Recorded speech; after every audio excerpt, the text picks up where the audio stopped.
Glycod's coverage of UA Local 502 Louisville Football Friday starts now.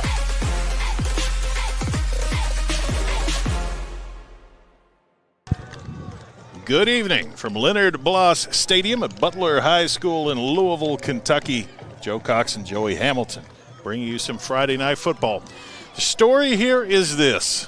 In 2021, Joey and I saw this Valley team. We saw a Valley team that went 0-10, a Valley team that scored 6 points all season long. On senior day, dressed 20-some players, just one of the saddest spectacles I've seen in high school football. God bless those boys. They competed as hard as they could. They just had nothing to work with. And now, presto, it's 2025. They're 3-0. They're looking to go 4-0 for the first time since 1997. Standing in their way, their friends down the road here on Dixie Highway, the Butler squad. They're 1-2. They're looking to do some proving as well, Joey. There's a lot on the line tonight here in Louisville. A lot of battles, a lot of, I guess, small stories here, battles, differentials going on here of Dixie Highway. You know, you've got several other schools. You've got PRP, you've got Western, you've got Holy Cross. Western and PRP are not playing as well so far. So this looks like the dominance for Dixie Highway right now. And this Valley team has shown, 2-0. They put up big numbers right now. They've, they played a strong Eastern team the first game, put up 44, had a shutout against Western, and put up 28. And defense gave up less than 2 touchdowns against Southern last week. They're, like you said, tremendous improvements from what we saw 3-4 years ago. Yeah. And this Butler team. You can see the difference that this new old head coach, you can feel it. You could feel it the first night when I did the male Butler game. You could just feel how the kids, and then 2 weeks ago they put up 38 points. The defense has given up 6 points the last 8 quarters. You just feel the difference around here. The community's different around here. Talking to Coach earlier, just smelling the hot dogs over there and the hamburgers. It's different. It's different here at Valley High School. And you see 2 teams on the rise, and it's going to be a really tough game, I believe, tonight. Absolutely. 2 teams trying to build something special. And tonight's weather forecast here is presented by HKC Roofing. For the best gutter guard on the market, call 502-212-1081. or visit roofyourhouse.com. HKC Roofing, better than guaranteed. Beautiful night, mid-80s at the moment, a little warmer than we've been used to, but it's going to cool off, be nice and comfortable by the fourth quarter. We're outside in the elements here, so, if it wasn't a nice night, we could tell you, but it is, isn't it, Joey? It's a beautiful night out here, wonderful night for football. As I always say, nights like these, you have to worry about your guys going both ways, especially your receivers and DBs. If they're not hydrated up enough, you got to watch those cramps mid-third, late third, early fourth quarter. Guys just running. Yep. But like I said, this Valley team, I'm just really impressed with the coach and what he has done with this group. I knew him as a player.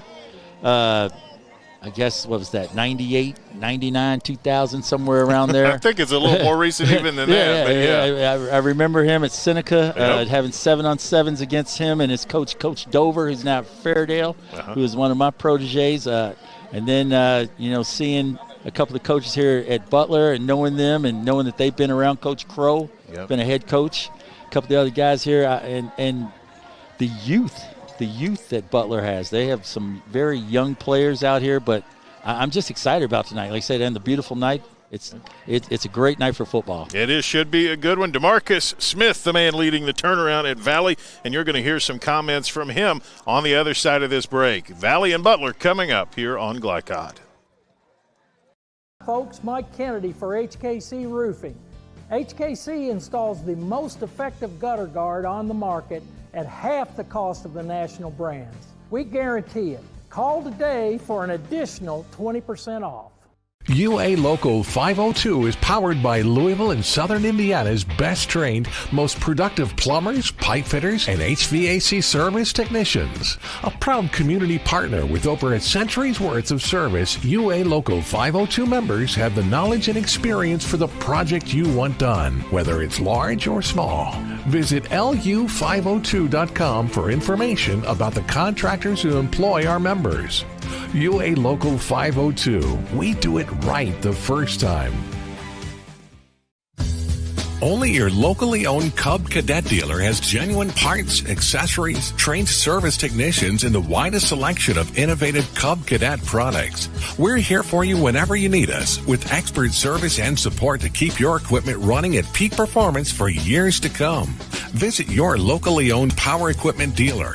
Anderson Sales and Service in Madison, Crestwood, and Louisville. 1965 male graduate and basketball star George Tensley knows the value of providing quality service. And that's what you get when you dine with Tensley Family Concessions. They provide travelers with many fine choices at Louisville Muhammad Ali International Airport. Whether it's Kentucky Fried Chicken, Chili's, or Starbucks, you know your travel experience will be a more comfortable and convenient one. Learn more about our company by visiting the website tfcfamily.com. Red Ball is Southern Indiana's recycling choice because we can turn the scrap metal you bring into scrap money. Located in Jeff and Madison. When you're buying or selling a new home and you want to do it with few hassles, count on Polo Real Estate Group. Founded and owned by 1993 Male High graduate Dion Reese, Polo Real Estate has over 2 decades of experience and offers skillful consultation and representation for your sale or purchase. Polo Real Estate Group, a realtor you can trust. This edition of Coach's Comments is brought to you by Polo Real Estate Group, your one-stop real estate source. Founded by 1993 male graduate Dion Reese. Contact him at 502-387-6330 or visit online at polorealestategroup.com.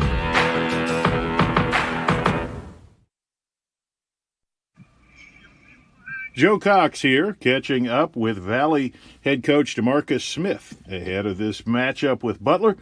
Coach, I've seen some Valley teams over the years where things were not going real well, where they were struggling. The last time I covered a Valley team, they didn't win a game that year. But now it's 3-0. You're looking to move to 4-0 today. You've got things turned around there. What has been the key in the transformation of that program? I believe I give it all to the organization, man. The coaches, the players. The whole way this team is set up right now, I think it's putting these kids in the best situation to be able to succeed. Got a lot of good coaches, and of course, we in year 2, it's always better in year 2 if you're going in the right direction. So we've got a lot of good players, a ton of guys, and it's all about them right now, man. They're feeling themselves, and it's a good time to be catching some momentum as a team. Absolutely. Your quarterback, Jamie Jones, a good one. He throws it well, runs it well. Tell our listeners a little bit about Jamie and what you look for from him in this game. I love Jamie, man. We got a senior quarterback that we believe in, that we're confident in, and we believe he's the guy. He is the guy, and we think he's one of the best in this bluegrass state. So we pour that confidence into him, and, his teammates believe in him, and he's growing as a leader and taking ownership and, being that guy, being a senior quarterback. So we expect some big things from him this week. He knows that there are specific games on our schedule that, we look at like, hey, these are the games that you can go get the respect that you deserve. And he knows that this is one of those moments, and he knows not to make the moment bigger than him, where it's just, hey, it's another Friday, but we know what comes with these kind of wins. One thing that stands out looking over your personnel, you got a couple of guys who are big impact players both ways. I'm talking about some guys like Peyton Ladd, Jordan Tompkins. Obviously, you're comfortable running your best guys out at whatever position of need there is and kind of sorting it out, it sounds like. Oh, absolutely. Conditioning will never be a problem with us. Over the summer, these guys work their butts off and put them in the best shape that they could possibly be to be ready for these kind of moments during the season. I'm one of those guys I always believe in, having the best 11 out there at all times in competition. Absolutely. Going into this particular game with a Butler team That's kind of dangerous. They've got a win under their belts as well. What have you been working on this week? What's been the main message in practice this week? Just from experience from having big games, man, in year 2, we're more experienced now as a group collectively, players and coaches. And the biggest thing that we've learned from, having another year under our belt is never make the moment bigger than what it really is. It's still just another Friday. And, we control the things that we can control. We know how good we are. We know how good we can be. So it's never making any game bigger than what it is. It's another Friday. If you go out there and attack it Monday through Thursday with the kind of talent we got, hey, Fridays we expect victory. So we're trying our best to, make it not more than what it is. But, of course, these kids are, they're kids. It's a community game. It's a rivalry game. The school's right up the street. So they all understand the implications that come with this win either side, for Butler or for Valley. And there's a lot of good that can come out of this. And I believe these guys are ready to go get it. That's head coach Demarcus Smith of the Valley Vikings, looking to move to 4-0 against Butler tonight here on Glycod. Buying or selling a new home, and you want to do it with few hassles? Count on Polo Real Estate Group. Founded and owned by 1993 Male High graduate Dion Reese, Polo Real Estate has over 2 decades of experience and offers skillful consultation and representation for your sale or purchase. Polo Real Estate Group, a realtor you can trust. You cannot depend on Oliver's parallel parking. Hey, you got it, man! But you can always depend on his car starting because he has an Interstate battery. Interstate batteries, outrageously dependable. Come by Interstate Batteries, 1510 Production Road, Jeffersonville. Jake from State Farm. I would like to formally extend my gratitude for the Russell rate on my insurance. Do you mean surprisingly great rates from State Farm? I don't believe in accepting help, but I'll make an exception. Here's the deal, Russell. There's no special rate. These prices are for everyone. Consider us square. I made that from memory. I know your face that well. For surprisingly great rates and great service, call State Farm agent Mike Shelton in Louisville today. Like a good neighbor, State Farm is there. New recruit, take advantage of our apprenticeship program. Come out of our 4-year course debt-free. With health insurance, a guaranteed pension, a degree, and an electrical license. 3 words I'd use to describe the apprenticeship are opportunity, skillful, educational, solid career path, rewarding, beneficial, and a brotherhood. A life-changing opportunity. The cost of school is free. All your books are paid for. You go to school once every 2 weeks. All the other stuff is on-the-job training. The teachers here are great. They're all very, very knowledgeable. They're preparing you for what you're already seeing in the field. If you're struggling with something in school, sometimes your fellow students can help you work through that. Everyone's willing to help each other. It's like a big family. I love being a part of a union, something bigger than myself. This field is so vast. You can find something that you really love to do because there is so much you can do. I went from a job to a life-changing career. Power up your potential with the IBEW. When it comes to medical imaging, you have a choice. Choose Priority Radiology in New Albany for convenient quality services like CT, MRI, X-ray, ultrasound, mammography, and more.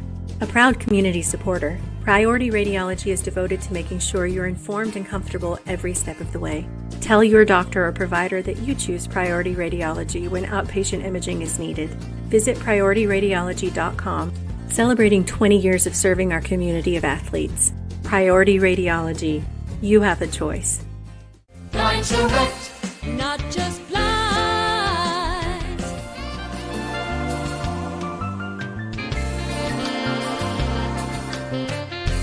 Blind Direct, not just blinds. You're tuned in to Louisville Football Friday from Glycod.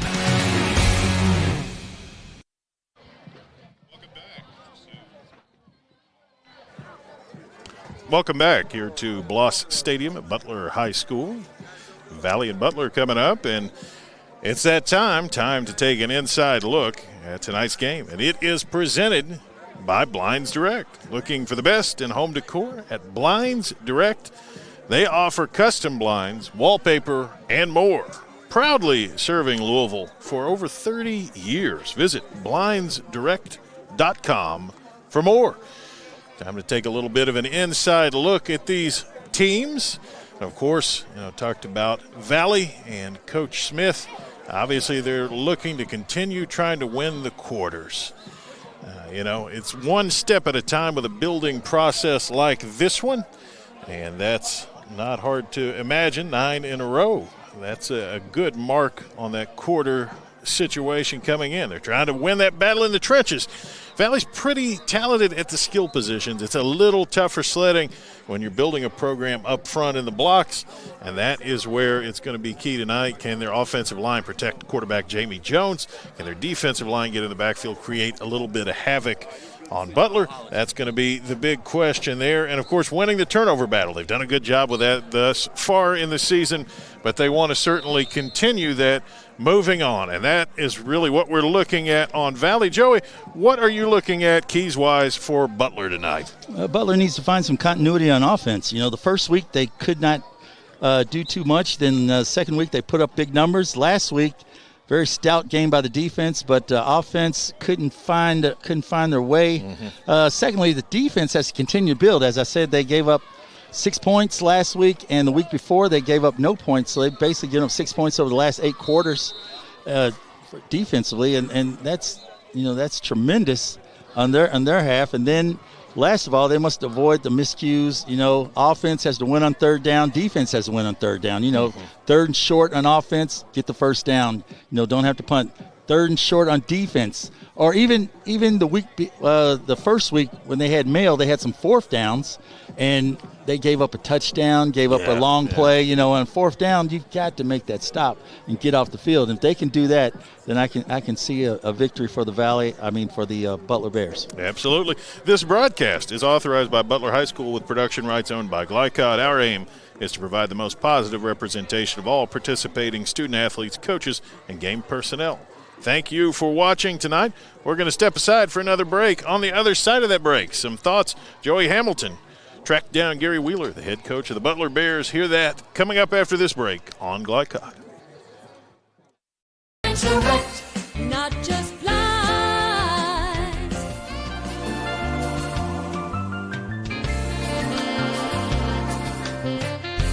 Blinds Direct, not just blinds. When you bundle home and auto, life can be easier. You choose coverage that makes sense for you, at a price that's right for you, and a local State Farm agent who's there for you. Call State Farm agent Leslie Gilly in Oldham County today. 1965 male graduate and basketball star George Tensley knows the value of providing quality service, and that's what you get when you dine with Tensley Family Concessions. They provide travelers with many fine choices at Louisville Muhammad Ali International Airport. Whether it's Kentucky Fried Chicken, Chili's, or Starbucks, you know your travel experience will be a more comfortable and convenient one.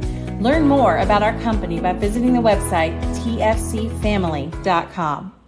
UA Local 502 is powered by Louisville and Southern Indiana's best trained, most productive plumbers, pipe fitters, and HVAC service technicians. A proud community partner with over a century's worth of service, UA Local 502 members have the knowledge and experience for the project you want done, whether it's large or small.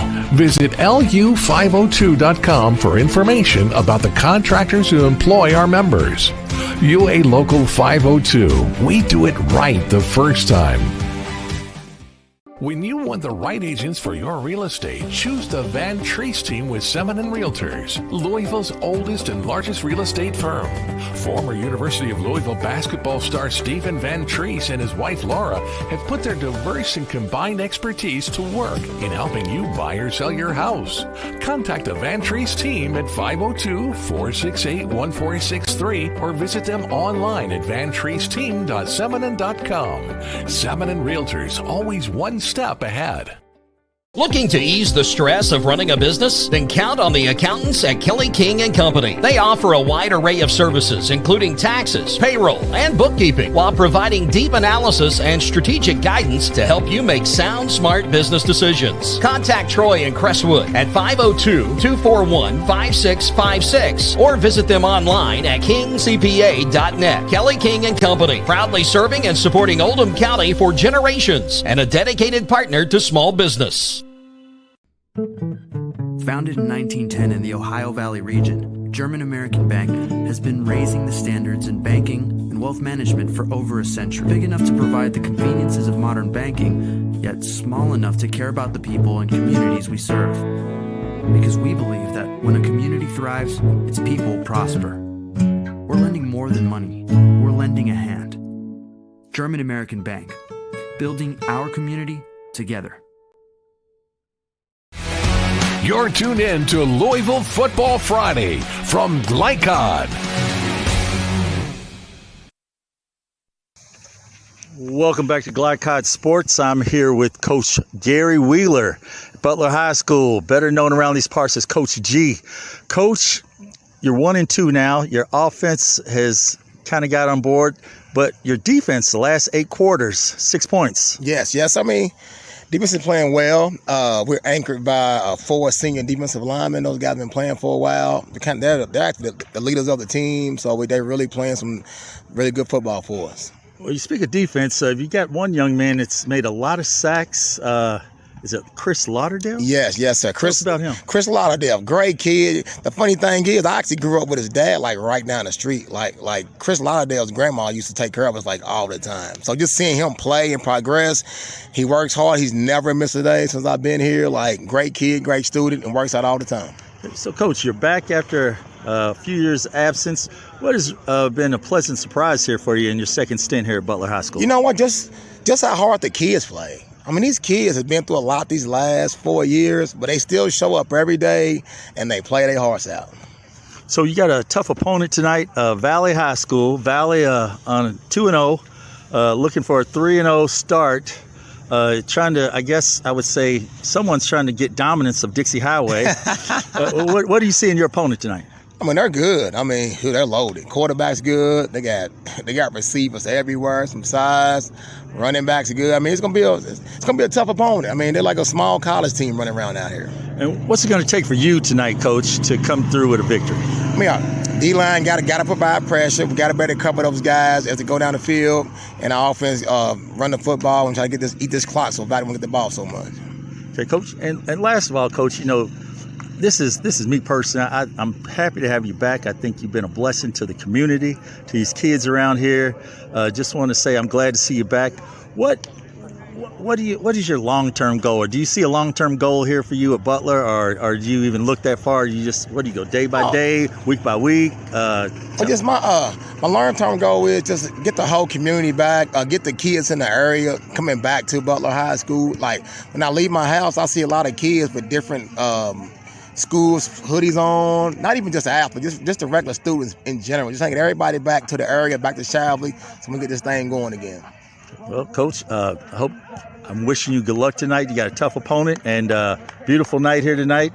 I look forward to seeing you all prevail tonight, hopefully, Coach, and good luck to you. Yes, sir. Thank you. I really appreciate it. All right. That's Coach Gary Wheeler, known as Coach G, up and down the highway. Yes, sir. Joey Hamilton, sign off for Glycod Sports. Yes, sir. Thank you. You the man.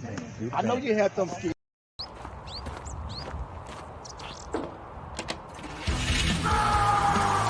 Red Ball Recycling is Southern Indiana's #1 recycling choice for a reason. We offer top dollar for all scrap metal. We can buy steel, copper, aluminum, brass, junk cars, and more. Call or stop by Red Ball Recycling and turn your scrap metal into scrap money. Located in Jeff and Madison. Hi folks, Mike Kennedy for HKC Roofing. HKC installs the most effective gutter guard on the market at half the cost of the national brands. We guarantee it. Call today for an additional 20% off. When you're buying or selling a new home and you want to do it with few hassles, count on Polo Real Estate Group. Founded and owned by 1993 Male High graduate Dion Reese, Polo Real Estate has over 2 decades of experience and offers skillful consultation and representation for your sale or purchase. Polo Real Estate Group, a realtor you can trust. This is the mower that cut the lawn, that became the place their kids grew up. The legendary Exmark Laser Z is the zero-turn mower more landscape pros trust. For cut quality, comfort, and reliability. Exmark, official mowers of the backyard life. Visit your local dealer or explore the Exmark Laser Z online for special finance offers. Available now. When it comes to medical imaging, you have a choice. Choose Priority Radiology in New Albany for convenient quality services like CT, MRI, X-ray, ultrasound, mammography, and more. A proud community supporter, Priority Radiology is devoted to making sure you're informed and comfortable every step of the way. Tell your doctor or provider that you choose Priority Radiology when outpatient imaging is needed. Visit PriorityRadiology.com, celebrating 20 years of serving our community of athletes. Priority Radiology. You have a choice. UA Local 502 is powered by Louisville and Southern Indiana's best trained, most productive plumbers, pipe fitters, and HVAC service technicians. A proud community partner with over a century's worth of service, UA Local 502 members have the knowledge and experience for the project you want done, whether it's large or small. Visit lu502.com for information about the contractors who employ our members. UA Local 502. We do it right the first time. You're tuned in to Louisville Football Friday from Glycod.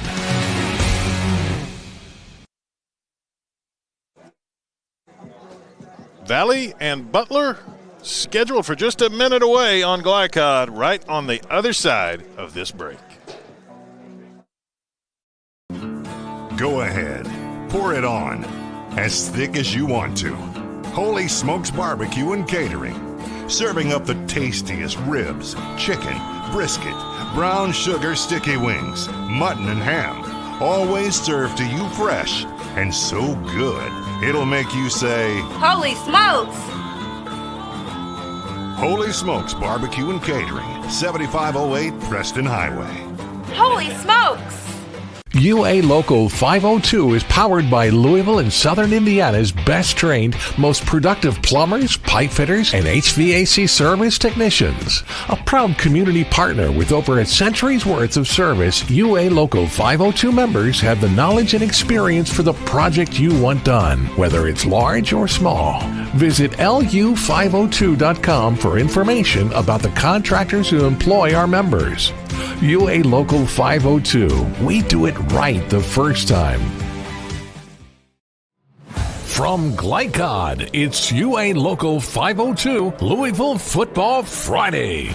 UA Local 502 and the Mechanical Contractors Association of Kentucky. We do it right the first time. Tonight's game is brought to you by Red Ball Recycling, your premier metal recycling solution. HKC Roofing, better than guaranteed. Tinsley Family Concessions, commitment to quality. Polo Real Estate Group, a realtor you can trust. German American Bank, building our community since 1910. State Farm Insurance Agent Mike Shelton, like a good neighbor, State Farm is there. Anderson's Sales and Service, a top choice for homeowners and lawn professionals. And by Interstate Batteries and Holy Smokes Barbecue. Now to the field for all the action from Glycod on UA Local 502 Louisville Football Friday.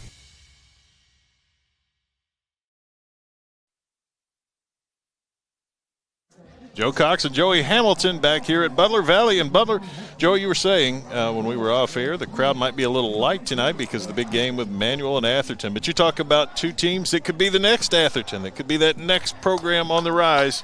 You're about to see them right here. It seems to go in cycles, around this town where, Atherton's big this week and 4 or 5 years, and then there's been no steady team other than the males and your Trinities and St. X's that are the consistent product around here. But the kids they figure, hey, I don't know, Little League, or I don't know the words to say, but like I say, it goes in 5 to 7 year periods there where this team is big, and a big thing you could notice is that PRP used to be the dominant team on the highway, and now they seem to be one of the lesser teams on the highway, on Dixie Highway, and you see Valley right up the road. Now they're 3-0.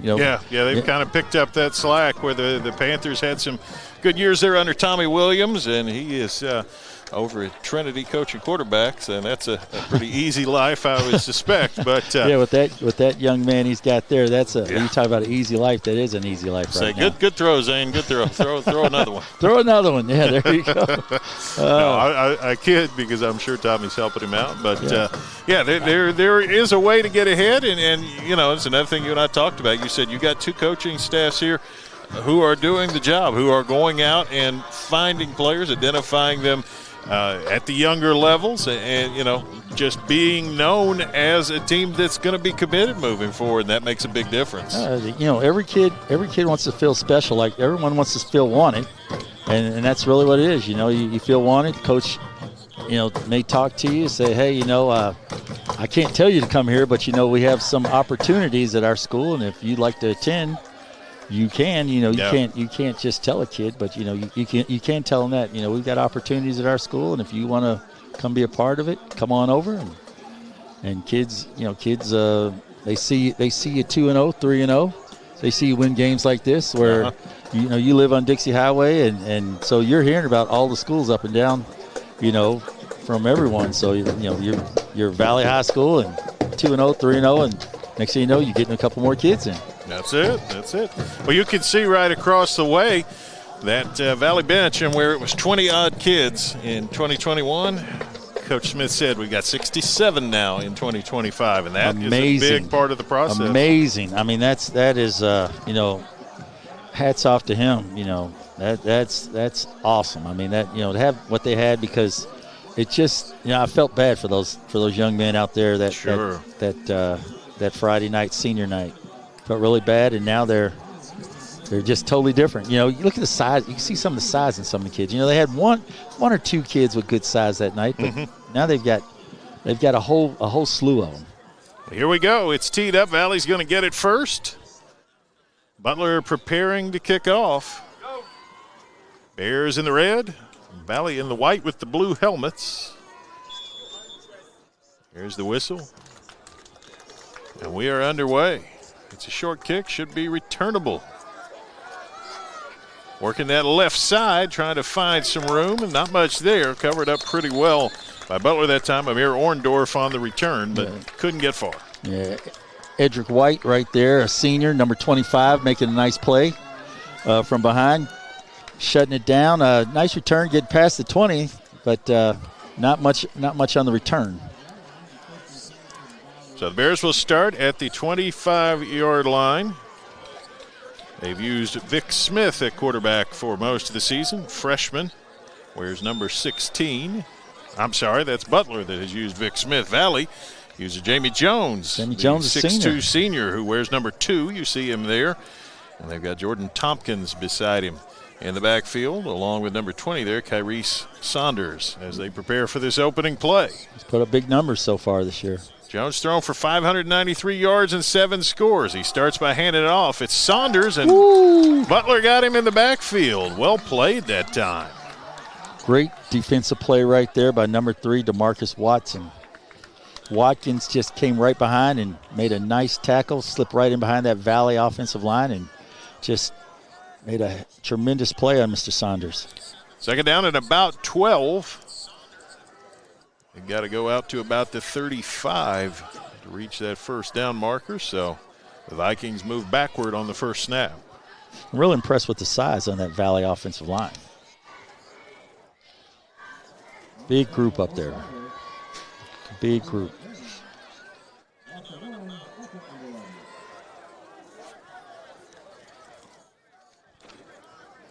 Second and 12, Jones in the gun. And there's a flag. Looks like it's going to be a procedure penalty there.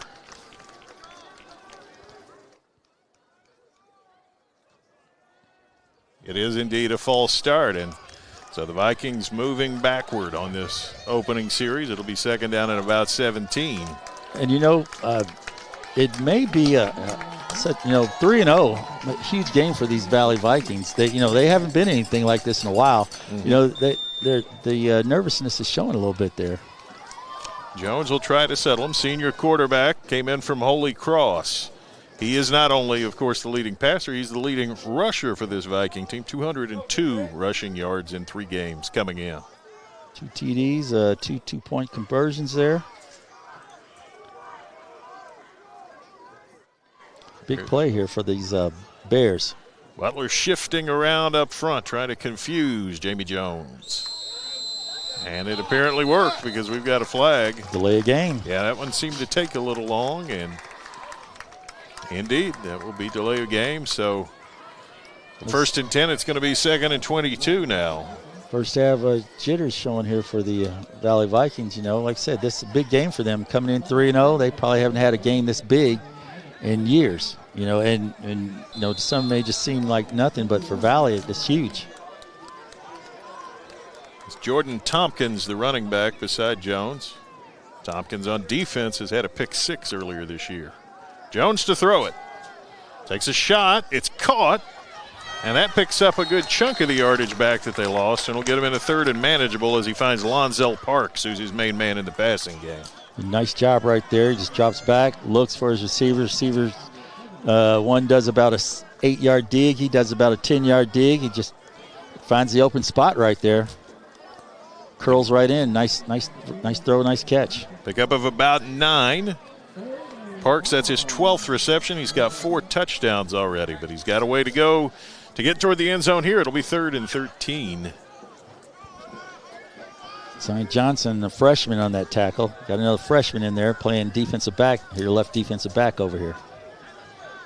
See the trips left. That's the open side for Jones.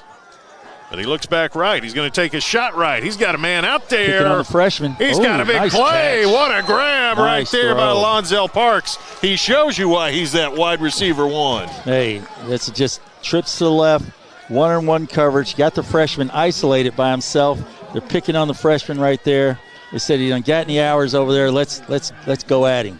And right there, Parks, the junior. Nice over-the-shoulder throw by the quarterback. Gives him room. 1st down, Vikings. Jones shifting formations around. He's got 2 each way this time. Tompkins beside him. Leaves with Tompkins. Tompkins twists his way for a few yards there in the middle.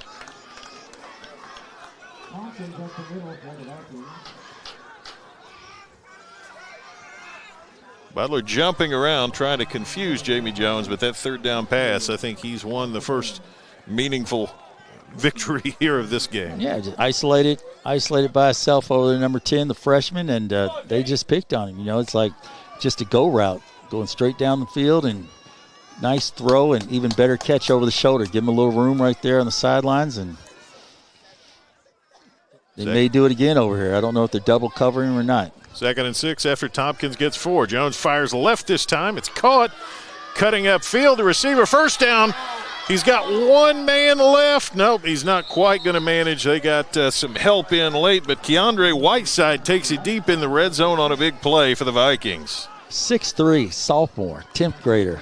Looking like a veteran over there, and just a nice catch. Just quick screen out there, gets a heck of a block, cuts up inside again, keeps on moving, gets inside the 10-yard line. Nice play. 1st and goal, they run it inside.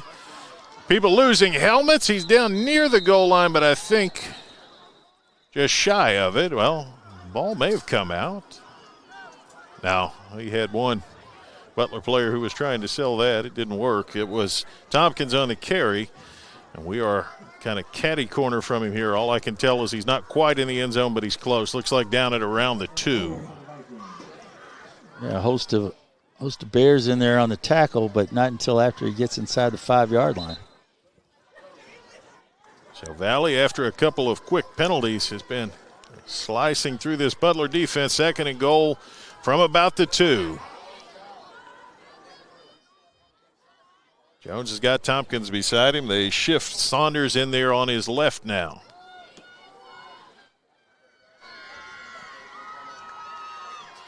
Jones has got it.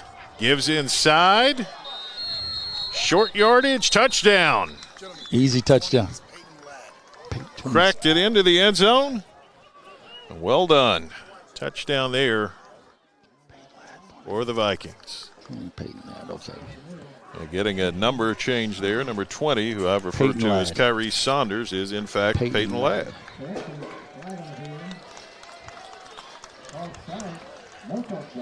Well, we don't have a touchdown here because we've got a late flag, so wipe that one clean off the board. That was pretty easy, though. Must have been too easy, yeah. Big line right there. Like I said, I'm impressed with the size of that Valley offensive line right there, and they just kind of went right through. But fortunately for Butler, there's a flag on that, so opportunity here for that Butler defense to come back and push them back some more. Second and goal from the 7. Jones fakes Ladd. Jones rolling left. Can Jones get to the corner himself? He sure can. Touchdown, Jamie Jones. 7 yards out. Very easy play right there. Just kind of fakes it to the back going right. No one on the left. Runs out. Runs into his own player. Actually tells him, get out of the way. I'm trying to score. And just pushes back out of the way and just takes it to the corner right there. Pushes number 5 out of the way and just makes it on there and pushes Jordan Tompkins out of there. Well, Jones able to crack the end zone. I said earlier he is the leading rusher. Picks up a few more yards there to add on to those numbers.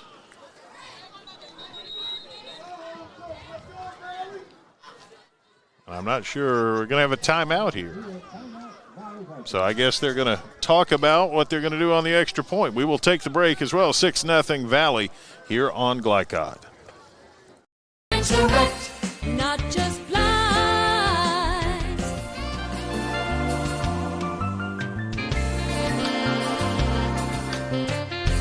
Blinds Direct. Not just blinds.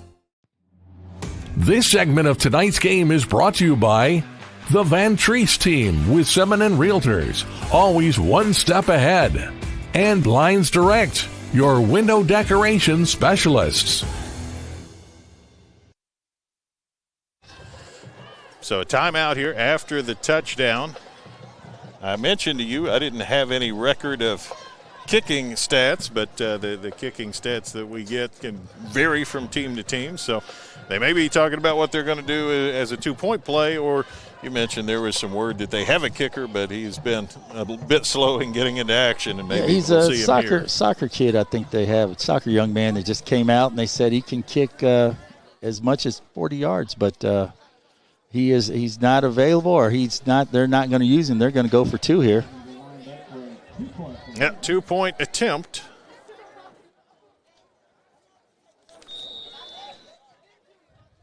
It's Jones with Ladd on his left and Tompkins on his right. Hands it inside to Ladd. It's close, but I don't think he got it, and he did not. No good, so it'll stay 6-0. Good job by the Valley defense, by the Butler defense right there. Just making a stout play on the run, just nothing in there for Ladd. So the trouble for Butler has been offense. They had one game where they put up a pretty good scoring total, and otherwise they've been shut out twice. What do you do as a coach to try to get a team that's struggled offensively off to a good start, Joey? Well, what are you good at? Are you good throwing it? You got a freshman quarterback in there, yeah. And it kind of comes and goes. It's does he I don't know. Does he throw well? Does he run well?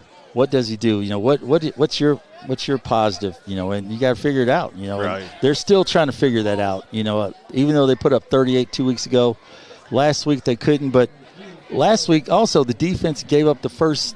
They gave it the first drive as a touchdown, then shut Central out the rest of the game. So yeah. So see if special teams can provide a boost here. It's Cash Nichols who's going to kick it off for Valley. Butler's got Jaden James deep. It didn't pick up the number on the other player. Looks like it might be Malcolm McGahee, but no, it's James Cornish. Kick is high and short, and Cornish is going to be the one who catches it. Cornish finds a nice seam through the middle and able to take it out over the 40 and give Butler some good field position to start this first possession. Real nice catch. Real nice getting upfield right there. That's Smith right there, 22 on the tackle, the senior. Kind of ran into him more or less. Wasn't really a play that he ran and got him, and 22's coming there, and they just kind of ran into him, but not until after he's up past the 40-yard line. Out at the 45, they will begin. And this is the time you'll see Vic Smith, the freshman quarterback who wears 16, That's him, Jaden James. Where 7 is the running back in the backfield with him. James, the leading rusher for these Bears. Got 110 yards on the ground. Smith gives James, and he is hit in the backfield. Ooh. And Valley brought some heat in that one. I saw Jordan Tompkins, number 5. He's one of the first guys in there in the backfield. Also got to mention Jordan Keith. Yeah, 6 foot, 200-pound senior right there. First one on it. Johnny on spot right there. Just simple handoff and good pressure there by Valley, and you got some defensive players wrapping up. Jordan Tompkins as well. So loss of about half a yard. I'd call it 2nd and 10. Ball's not quite to the 45 now. King has got James behind him. Kind of a pistol look. They leave it with James. And he batters his way up to and just across midfield. That seems to be the order of the day. Jaden James looks like a physical runner on that outside right there. Very physical runner right there. And just kind of handed off on the outside. Got a little offset eye right there. Give it to him. Go off the left side there. He kind of runs past one player, then runs over another and bullies his way up past the 50-yard line. Dominic Foreman able to bring him down. Gain is 6. Call it 3rd and a long 4. These are the plays that Valley needs to try to hold on to right here and get Butler off the field. Valley went down and scored on their first possession. Butler trying to answer. 2 receivers each way. Smith's got James beside him in the backfield. Smith looks to throw. Underheat immediately, puts it up, got a man into and out of the hands of Terry Hunter. Goodness, he just about had a big play inside the 30-yard line, but not quite. And those are the plays we talked about, keys to the game right there, where you got to make that catch. The ball hits you in the hands right there. He turned and turned. The quarterback kind of gives him something. He looks on the outside, turns back inside. Ball hits him right in his hands, and he just couldn't hold on right there. Very fortunate for Valley. So here you go. Here's Butler. They're going to have to punt. But you ask, what do you do right there? Yes, offensively, you got to get a young man to catch the ball. Yeah. Armon Woods is the punter for Butler. Tayshawn Tandy to return it. And this one is not going to go very far. Hits out of bounds. See where they mark it. About the 37, where Valley will go back on the attack. They're very fortunate right there. Short snap right there, and the kicker gets it off right there. Better than the worst case scenario, but gets it off right there. And we're going to see if this Butler defense can hold here this time. You know, they kept them down there back inside their own 20 there for about 4 or 5 plays, and then the big play where the receiver catches it over there on the young man on the outside on the fly pattern. And then from there on, Valley just seemed to smoothly take it on into the end zone. Ryan Cox pointed out more penalties than first down, so you got to watch the Vikings on the big play, obviously. Yeah, it looks like 10 over here may have a little help. I'm not sure. He's got number 2 over safety with him, Jocon Drake. Jones, quick throw. Tompkins, can he make that man miss? Yes, he can. Out to the 40, 45, 50. Leaving him in his wake and down about the 47-yard line. That's a big boy run with the football after the catch for Jordan Tompkins. Jordan Tompkins right there with a nice juke right there. Just outlet for the quarterback. Just looking for somebody to throw it to. Quarterback hits his outlet right there. Just jukes the first man. Runs past the second man, runs over third man, gets past the 50, first down Vikings. Did it with one shoe, Nick Landrum points out. I can't do it with 2. I couldn't do it with 3. Jones going to give it inside, short yardage this time. Well covered by the middle of that Butler line. Ladd with no room right there. No place to go right there. And a nice stop right there by number 8. And he's there with a host of other Butler Bears. That's Chris Lauderdale. Camion Lockridge, another one of the Bears in there. No lack of players available. Lauderdale, 7 sacks on the season. Got to keep an eye on him. He's number 8 lined up at that defensive end. Coach talked about him earlier, and he's just making play after play after play, keeping these Butler Bears in games. Going to call that no gain, 2nd and 10.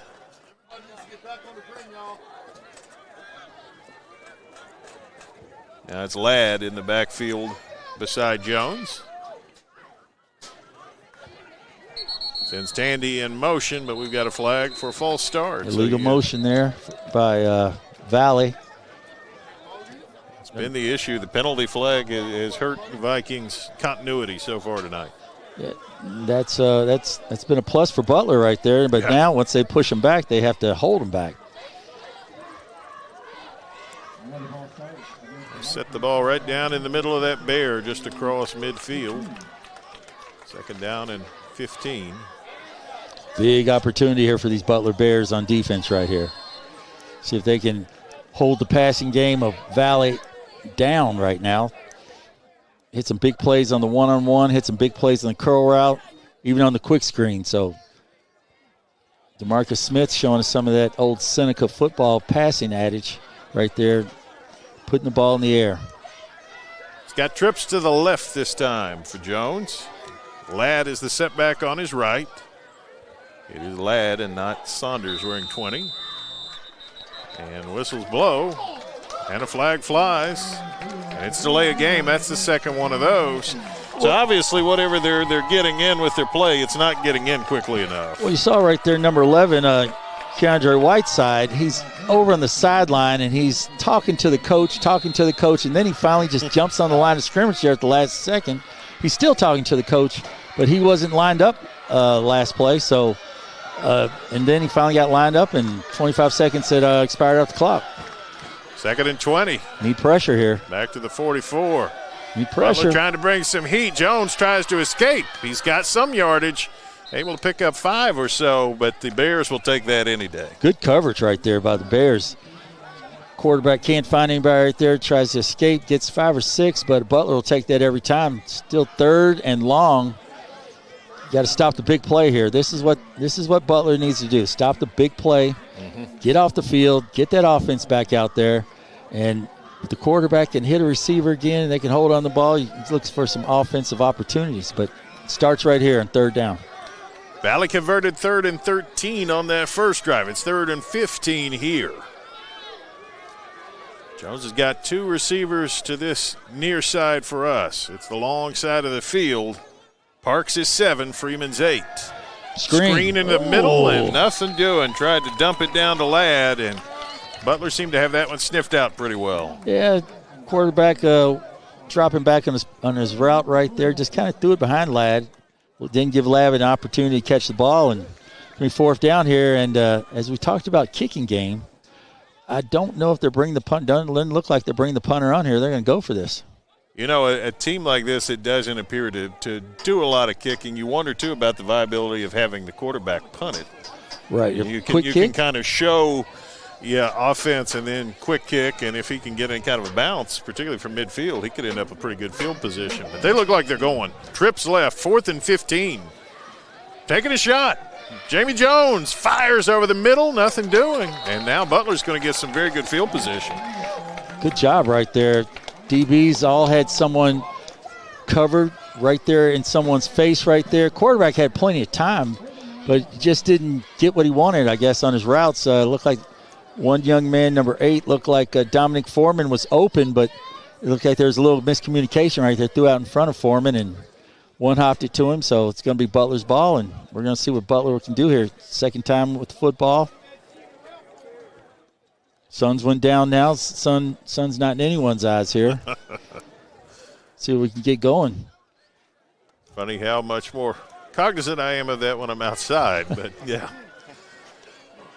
1st and 10 for the Bears just across that midfield stripe. Again, Vic Smith, that freshman quarterback wearing 16. Sends Watkins in motion. Hands behind him. James hit in the backfield. Valley all over that one from the start. Nothing right there. Number 35 with a really nice tackle there. That's Terrell Gray coming in from behind. Big-time play right there. Not much on the run.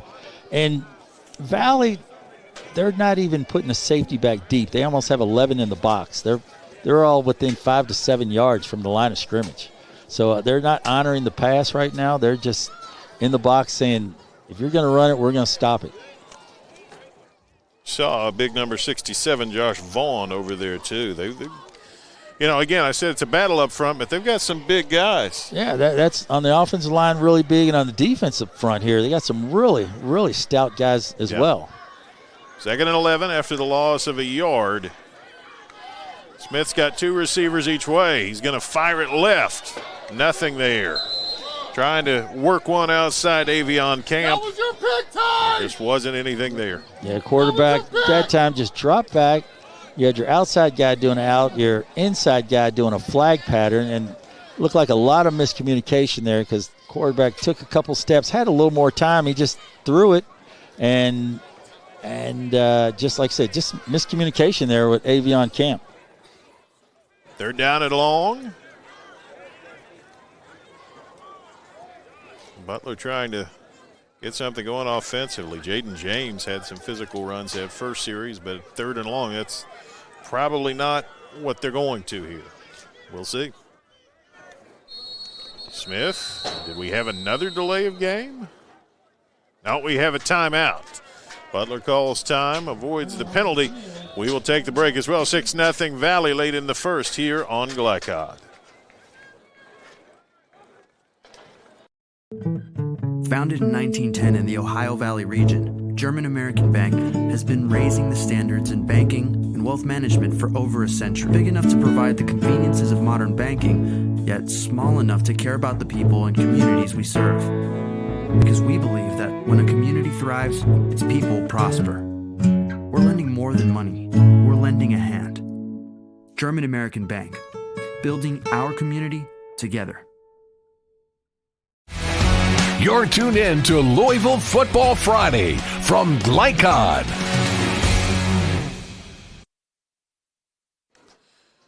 Third down and a bunch, and yeah, it's been tough sledding for Butler. And, it's just hard to figure out where to go next. They practice one or two things all summer, and we're still early in the season, and those couple things you practice, and now they're not working. It's hard to say where do we go now? Where do we go now? So. Watch the screen to 6. We've got a coach beside us who says watch for the screen to Terry Hunter. We'll see. Smith sends a motion man. He's got trips that way. He looks that way. He throws that way. Tried to slant, and it's incomplete. Trying to get it to Maye Moorman, and just couldn't quite squeeze that one in. That's a viable thing. You can hit that slant sometimes, but again, it's got to be caught. He was there. Nice throw, nice route, nice design there. He goes outside, comes all the way inside. Ball hits him in the hands, and number 81 right there, Mr. Moorman, just did not catch the ball. Got to catch that. You've got to catch the football. Orndorff back to return this punt for Valley. Butler's got Woods to kick it. Just as the ball is snapped, we've got whistles. Looks like we've got a penalty.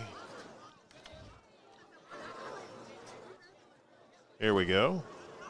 Substitution on Valley. That puts you up at 4th and 6. You may reconsider punting here. I don't know. We'll see. They're leaving the punter out there, so. You're going to play the field position game, which is probably a smart thing to do. If your defense can hold again, you keep them down there inside the 20, just hoping for another big stop. High snap. Punter's got it.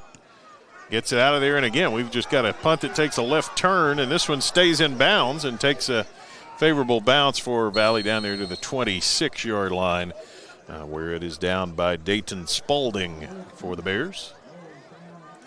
Good job right there by Butler, blocking a little bit. Kicker gets it off, which is the positive thing right there. Rolls a little bit, and you've got him inside the 30-yard line. You got him on their side of the field again. Other than the few big plays they had, the screen and the long pass, their defense has been pretty good. Yeah. That's the story of this one. It's 6-0 off the that Valley opening drive. Penalties too. That's The Valley penalties have kind of held them back, but say this opportunity right here. Jones sends Tompkins wide, empty backfield, throws underneath, caught. Nice play out to the 38-yard line. Tayshawn Tandy, the man who catches the football, moves the sticks. Yeah, nice we go to a no back right there, so you got 5 people going out for a pass right there, and that's usually something most defenses are not really prepared for 5 guys, and he was just the open guy in the flat right there. Just does a little out route, 10 yards, catches it, gets upfield. See if they get another snap off. It's going to be difficult. Nice tackle there by Joquan Drake, but a first down first. Yeah, first down. And Valley will have a first down at the 37 when we begin the second quarter. The Vikings up 6-0 as they look to move to 4-0 here on Glycod. A Local 502 is powered by Louisville and Southern Indiana's best trained, most productive plumbers, pipe fitters, and HVAC service technicians. A proud community partner with over a century's worth of service, UA Local 502 members have the knowledge and experience for the project you want done, whether it's large or small. Visit lu502.com for information about the contractors who employ our members. UA Local 502. We do it right the first time. 1965 male graduate and basketball star George Tensley knows the value of providing quality service. And that's what you get when you dine with Tensley Family Concessions. They provide travelers with many fine choices at Louisville Muhammad Ali International Airport. Whether it's Kentucky Fried Chicken, Chili's, or Starbucks, you know your travel experience will be a more comfortable and convenient one. Learn more about our company by visiting the website tfcfamily.com. You're tuned in to Louisville Football Friday from Glycod. Quarter number 2 begins with Valley with the football in the lead. Jones fakes it, keeps it off that left side. Jones getting into that second level. Goes down, I think, just shy of the first down, but we'll have to see where they spot it. Jones giving us a little Josh Allen, Lamar Jackson action right there. Just kind of fakes it to the back and keeps it himself. Gets upfield. You got a guy who's got the quarterback right there. He's got to break down and make a tackle, but he's a big young man. He's got a little size on him, got a little stiff arm, got a little speed. It's a first down, and now the officials had to step in. The chain gang was behind. They had not moved. It was an 11-yard pickup, and now they've got everything set. But Valley was ready to go tempo there. They were back on the line, raring to go. Yeah, get that first down and keep it moving. Try to keep that defense off task right there a little bit. First and 10, empty set for Jones. Jones got time over the middle. Oh, he'll want that one back when he sees the tape. He just missed. Wide open Amir Orndorff, who might still be running, had he taken a little bit off that one. Yeah, had 5 receivers out right there again. Had your running back come out of the backfield. Next thing you know, you had 5 out, and just the open man. You know, it's almost like a hot route right there. Yep. And looking for number 13 right there wide open, and that's Amir Orndorff. Orndorff's 5'5".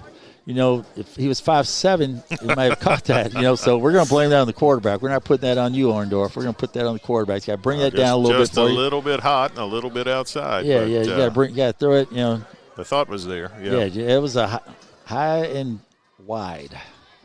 Tompkins the setback with Jones. 2 receivers each way. Jones.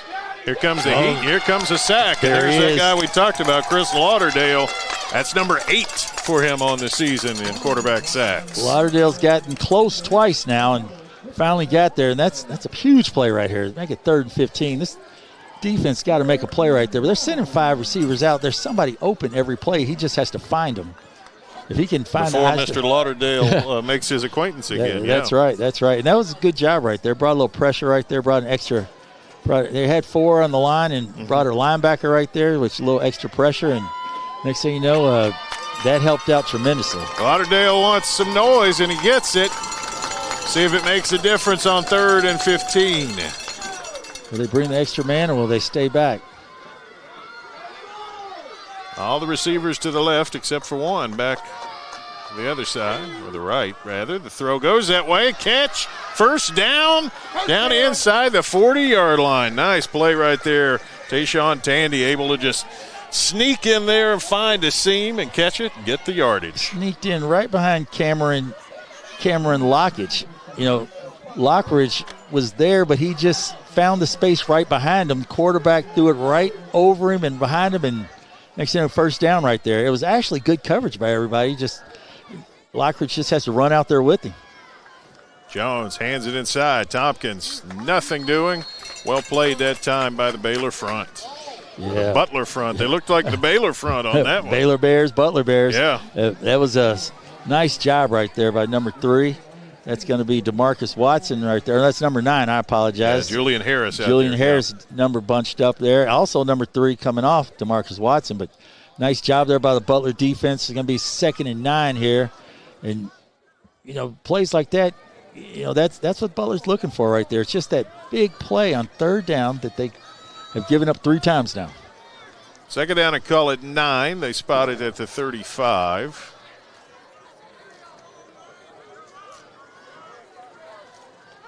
Valley's got 2 receivers each way. Jones over the middle, catch, spinning away. Orndorff, he's taken down.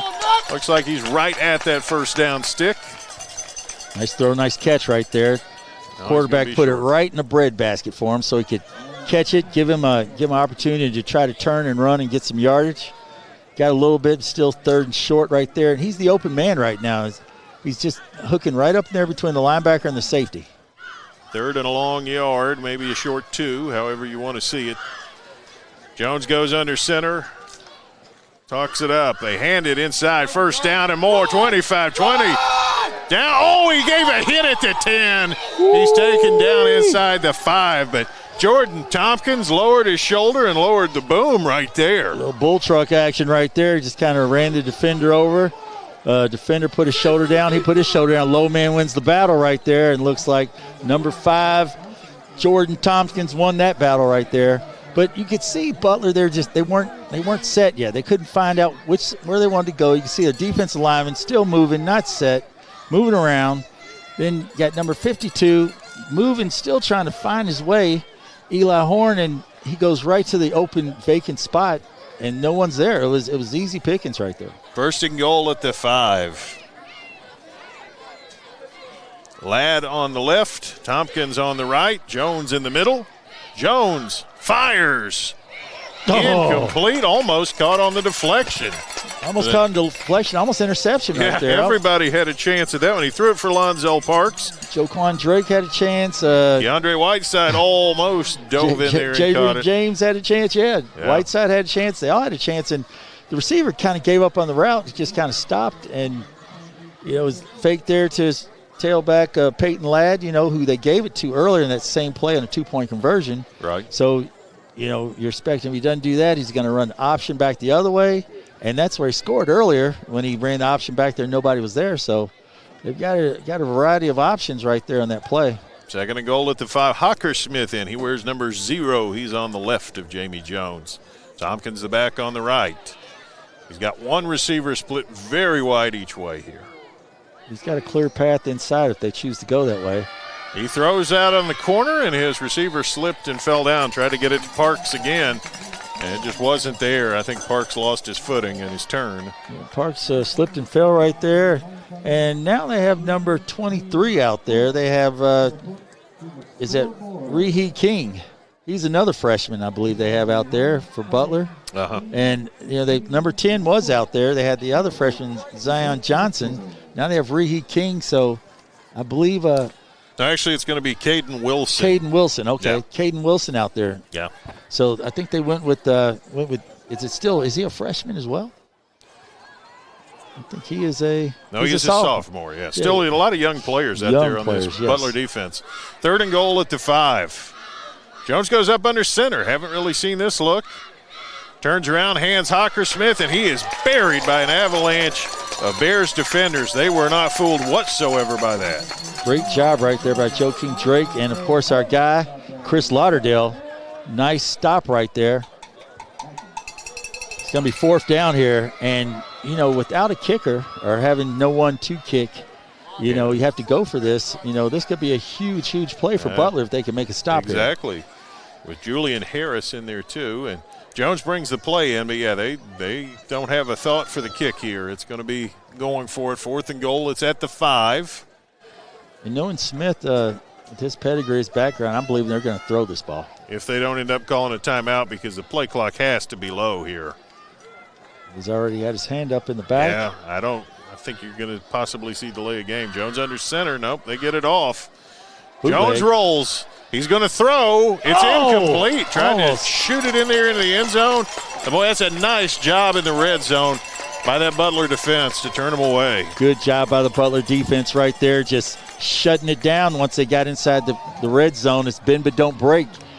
So here's my question for you. That was a ball over the middle to Khalil Foreman. Khalil Foreman is 6'7".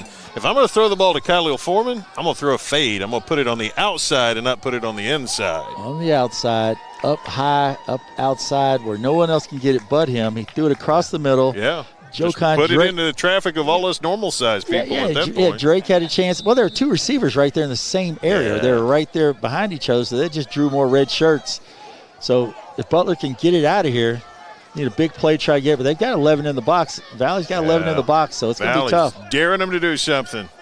Hand it off wide, and the ball's loose. It's loose. It's picked up. It's a big man. It's a big man touchdown.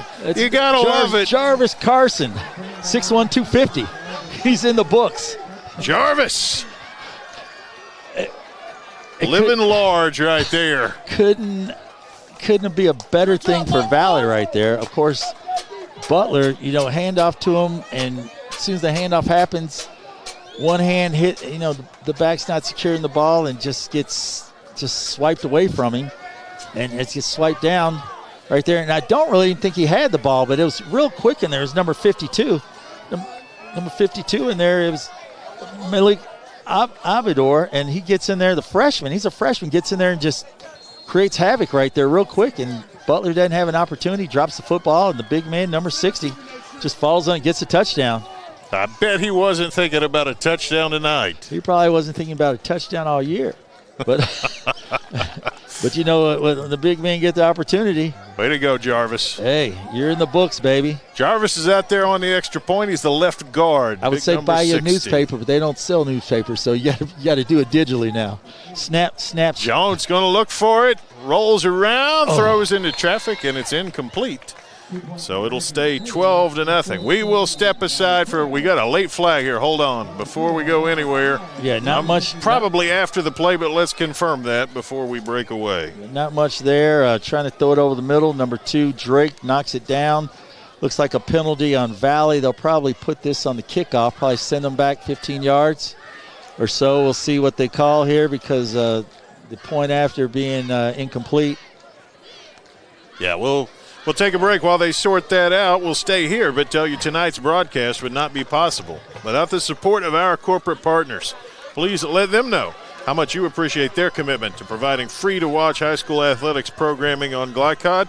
And I always say, Joey, here on Glycod, always a money-back guarantee. The $0.00 you paid to watch this, you can get it back at any point if you're anything less than satisfied. There you go. Hey, please subscribe. That's all we're going to tell you. Like and subscribe. Exactly. Please subscribe. Yeah, they're going to move them back here. Yeah, good call. It's all going to go on the kickoff.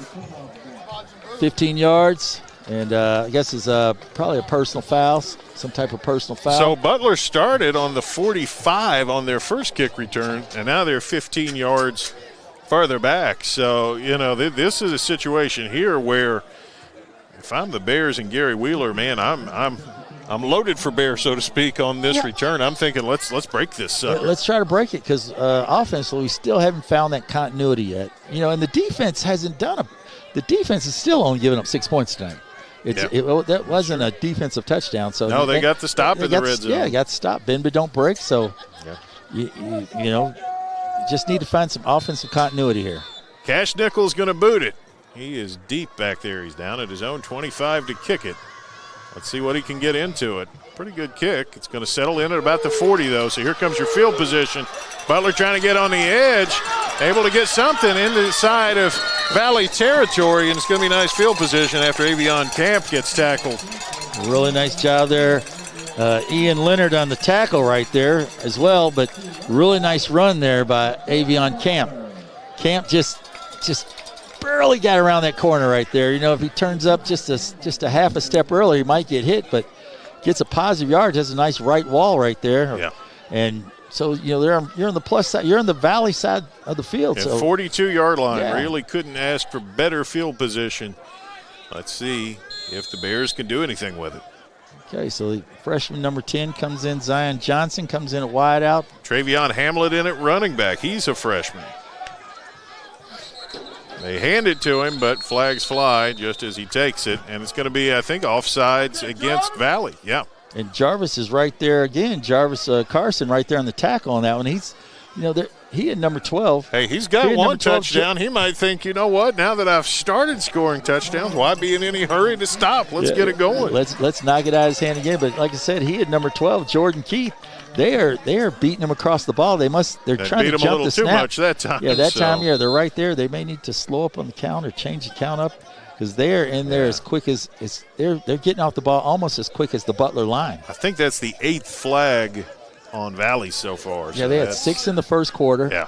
2 this quarter. Well, 1st and 5 now for Butler at the 37.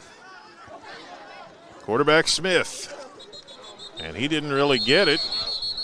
I don't know if that was by design or by accident. No, it's an illegal motion. They call illegal motion on Butler. Yeah. I don't know who was moving on that. It may have been a wideout. If it was, I know the coach is probably really going to be heated at that because you have nothing to do but just watch the ball. Can't have those wide receivers getting started early or shifting late or any of that. You just got to look in and watch the ball. That's all you got to do. You got one job. Watch the ball. Let's see.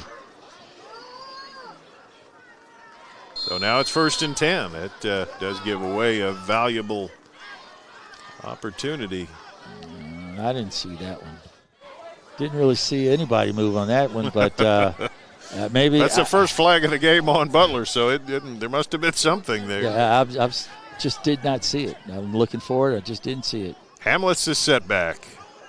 They give it to him, and he's able to pick his way for short yardage, and that's where, if that's a 1st and 5 play, you're pretty happy with that because you're up there then on 2nd and 2, 2nd and 3. Instead, you're up there on 2nd and 8, maybe 2nd and 7. They're just trying to weave his way through there. I mean, Butler, they're picking players off, but still, there's Valley players still coming. They knock one off their line, a second one off their line, but there's still more Valley players coming. They've got 11. Like I said, they've pretty much got 8 in the box, 8 to 9 in the box. They're 5 yards off, playing man coverage on everybody else, daring them to throw it. And they do throw it. Oh, it's deflected, and you know who that was. Here, our man. That's our man. That's right. Jarvis Carson. Mr. Carson. Carson would have put that big left paw up there, just knocking the ball down. With this performance, the only Carson who's gotten more TV time than Jarvis was Johnny. Johnny was the man, but Jarvis is the man right now. Jarvis putting on a show. He's got a touchdown. He's got a tackle for loss. He's got a block. He's got a blocked pass right there. He's putting on a show, and his guy Robin Elam right next to him. Jarvis is the little guy. yeah. Jarvis is the little guy. Robin Elam right there. He looks like he's about 6'4", 6'5", right there, right next to him, number 67. They've got some size in there in the middle of that line. They surely do. 3rd down and 9. Maybe 8. Depends on how you see it from this vantage point. Quarterback didn't look ready, and now he's going to fire it up, and it's picked. Oh, almost. Almost, yeah. Right there, had an opportunity. I thought he had it. Goodness, yeah. It was an athletic attempt right there by Jakari Timothy, just not quite able to haul it in. The quarterback rolled right a little bit. Probably didn't have to roll right, but when he rolled right, he brought pressure on himself right there. If he stays in the pocket right there, he has a little more cleaner path, but rolls right, throws it, has number 22 open, Travion Hamlet, but great, outstanding defensive play by Jakari Timothy, number 15. 4th down punting situation for Armand Woods. He's got it. He kicks it the other direction this time, and this one could take a good bounce, and it looks like it will. It's going to settle down pretty favorably for Butler when they down it. Frankly, I'd hate to guess. Around the 15-yard line is as much as we could tell from our vantage point on the left 40-yard line here. So. Yeah, well, here's the deal. Defense has them inside the 20. Defense has stopped them every drive except for the first one. Same thing they did against Central. Central scored the first touchdown. Then after that, the defense shut them out the rest of the game. Right. Thus far, the defense has shut them out with 5 minutes to go here in the first. Hopefully they stay on that path. and the offense can find some kind of continuity. Maybe the defense can get a pick six or a fumble or something. Yeah, the special teams I mentioned, you feel like they're going to need some help. You're going to get something here. If they can get something here. Spotted at the 14. That's where Valley will put it into play. Jones has got trips to his left. But he's looking right, and he fires right, and he's got a man. Tompkins, big play here. Tompkins down that sideline. Well, he is an integral part of what they're doing in the ground game, in the aerial attack. You got to like what you see out of Jordan Tompkins. Yeah, Tompkins just comes out of the backfield right there. Nobody guarding him. Like I said, they send a fifth player out. Got trips on the left. They're doing their little outs and the curl. You've got your split end doing a slant. Next thing you know, the back just comes out there on the left-hand side, and no one guards him. And it's like a run. It's like a run, but it's easy pitch and catch. Exactly. And next thing you know, 10 yards plus, first down right there. Someone's got to watch that back. Trips left this time for Jones. Tompkins in the backfield with him.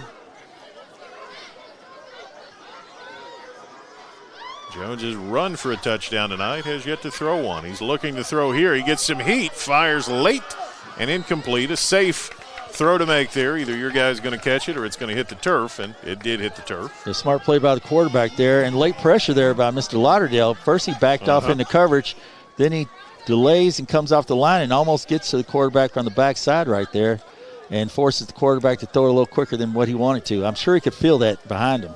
Tried to get it to Parks. He's definitely the main target here, but we'll see how that goes moving ahead. Yeah, we got an assortment of receivers, guys, catching really the ball. Do. 2nd and 10 from the 40. Hand it off. Tompkins dragging a tackler or two out to about the 47. Dragging Julian Harris right there, number 9, but Harris just hold on, waiting for his guys to come and say, come on, guys, help me out here, help me out. And as they do that, next thing you know, a couple other Butler Bears get in there and stop him from getting the first down. Just nice little easy handoff right there. Turnout block in the A and B gaps right there. So they're down at about 3 now. That one picked up 7. Well, we've got a face mask also there. So disregard that. It's going to be a first down on the penalty. Should be tacked on the end of the play. Yeah, that would have been a 3rd and about 3 or 4 right there. And next thing you know, a face mask. And a first down across midfield. Yeah, it's one of those things you just don't need to happen as your Butler Bear. And here goes Valley on the Butler side of the field. And you got to watch. I think they're going to pass again. You got to watch that extra receiver. Trips on our side here, the left. Jones fires right. This time he's got Parks. Parks trying to break free. Parks still up, still fighting for yards. These big physical receivers are having a day. Parks got 20 right there. Yeah, Parks just catches it. All he does is go down and does about a 10-yard button hook right there. Just goes down, stops, hitch, whatever you want to call it, dig route, stops, catches it, then he's physical. Boom, runs over one, runs by another one. And Butler Bears aren't wrapping up. They're just trying to hit. You got to wrap a guy like that up. You got to wrap him up. If you don't wrap him up, he's going to run through you. Put him at the 17. Quarterback Jones going to keep it off that right side. Jones going to be tackled down at about the 11-yard line. A nice job right there. I think that was Joaquin Drake who was able to take him down. Yeah, Drake makes a nice tackle there, but that Josh Allen, Lamar Jackson deal where if that defense end isn't honoring you, then he's not honoring it whatsoever. Nobody's there. The end just goes in with the back, and it's just easy pickings. He just pulls the ball and runs right down the sideline. Gets big yards, 8 yards right there. Valley going with a little tempo here. 2nd and short. It's Tompkins. He shifts. He runs. He's down just shy of the goal line. Just shy of the goal line right there. Lauderdale looked like he had a chance. Looked like he had a handful of jersey right there. Lauderdale could get to him, but if they don't call it, it ain't holding. So the back just bounces left right there and makes it 1st and goal. And like you said, tempo. 1st and goal at the 2. Butler trying to hang on. They do get the ball out of the half. Tompkins inside, goes into standing up. Yeah, a little tempo right there. Butler not ready right there, and that was just easy pickings. You saw right there, left tackle just turned out. Left guard just blocked down, and it just went right across the line. Very simple. And so the third score for Valley. They've gone for 2 after the first 2 touchdowns and been unsuccessful so far. Not going to kick it here either.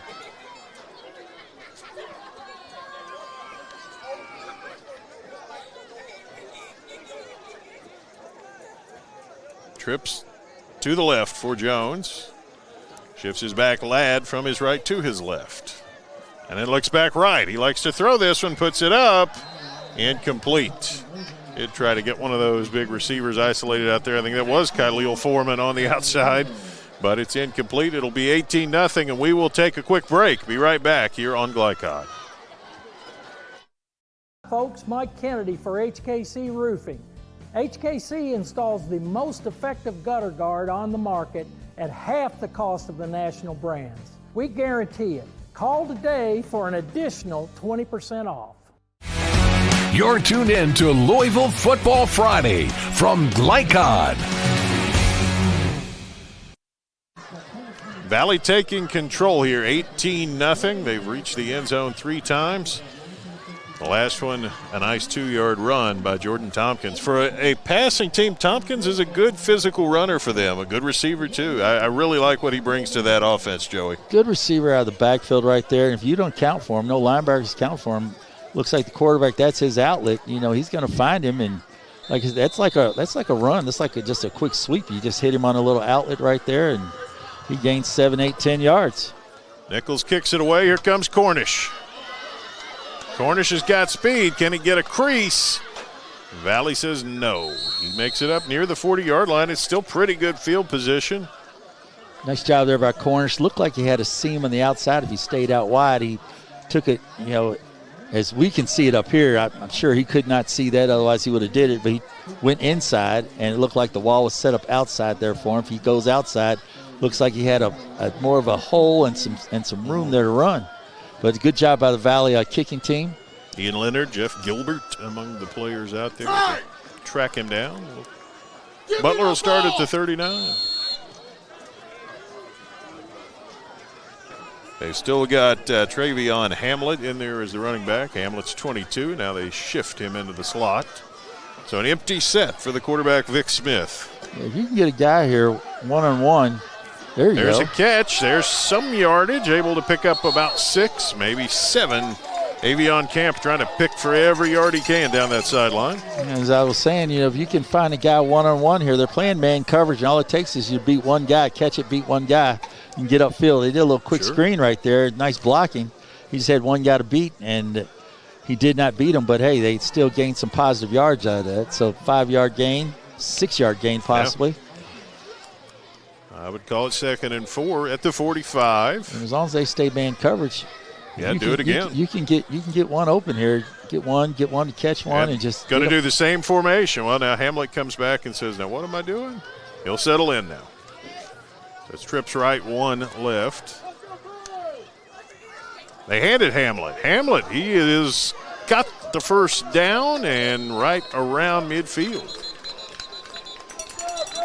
Nice physical run for the freshman. Yeah, nice job right there. Defensive end coming off the backside for Valley almost gets there, but Hamlet gets upfield and gets some positive yards. We got a flag on the play here. Yeah, let's check the flag. Face mask. It'll be a face mask, so tack that on to the end of the run, and all of a sudden Butler's got some field position to work with. You got 1:29 left. You still got timeouts. You know, like I said, as long as they stay in that man coverage, you just break a run or complete one pass, beat your man, and you've got some stuff going for you. Well, they spotted at the 46, so that's where we'll be.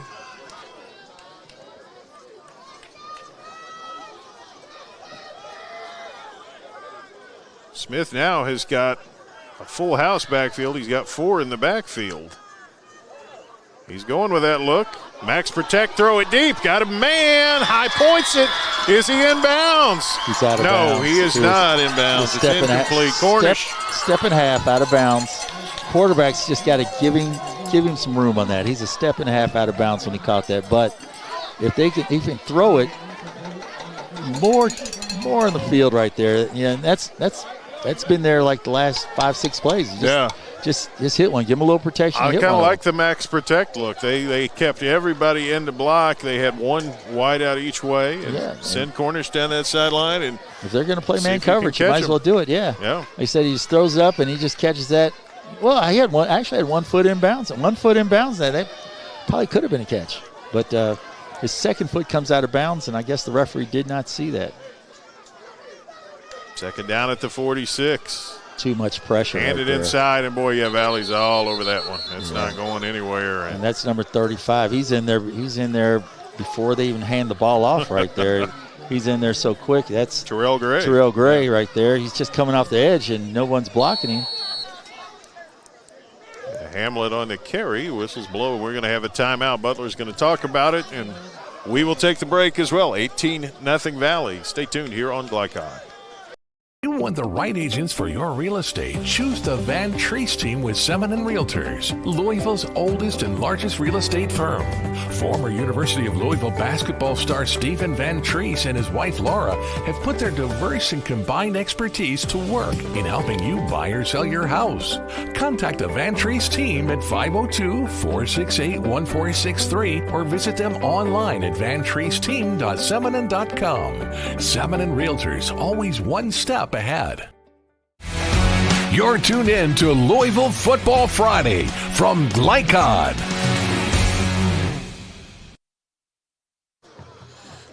Back here, and Joey Hamilton, you were saying you thought that deep pass, the Cornish did get a foot in bounds. It looked like he got a foot in bounds. I just saw the initial. I looked like he initially had 1 foot out when he caught it, but that was the second foot coming down. Yeah, which is fine.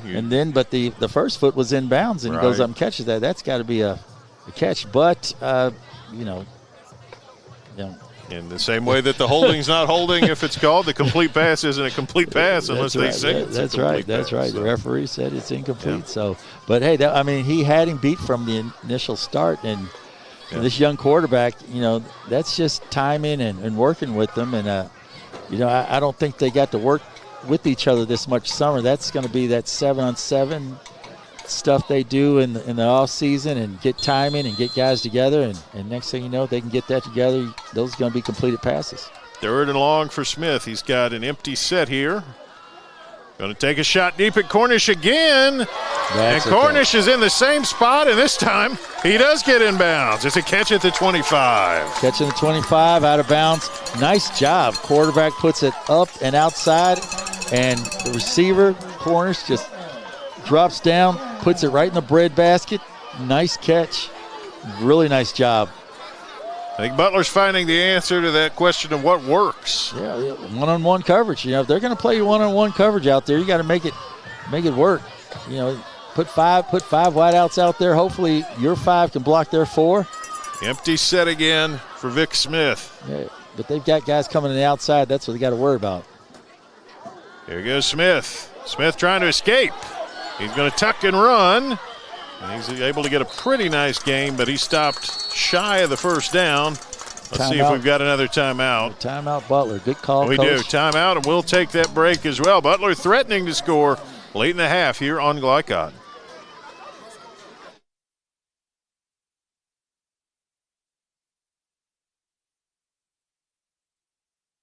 Red Ball is Southern Indiana's recycling choice because we can turn the scrap metal you bring into scrap money. Located in Jeff and Madison.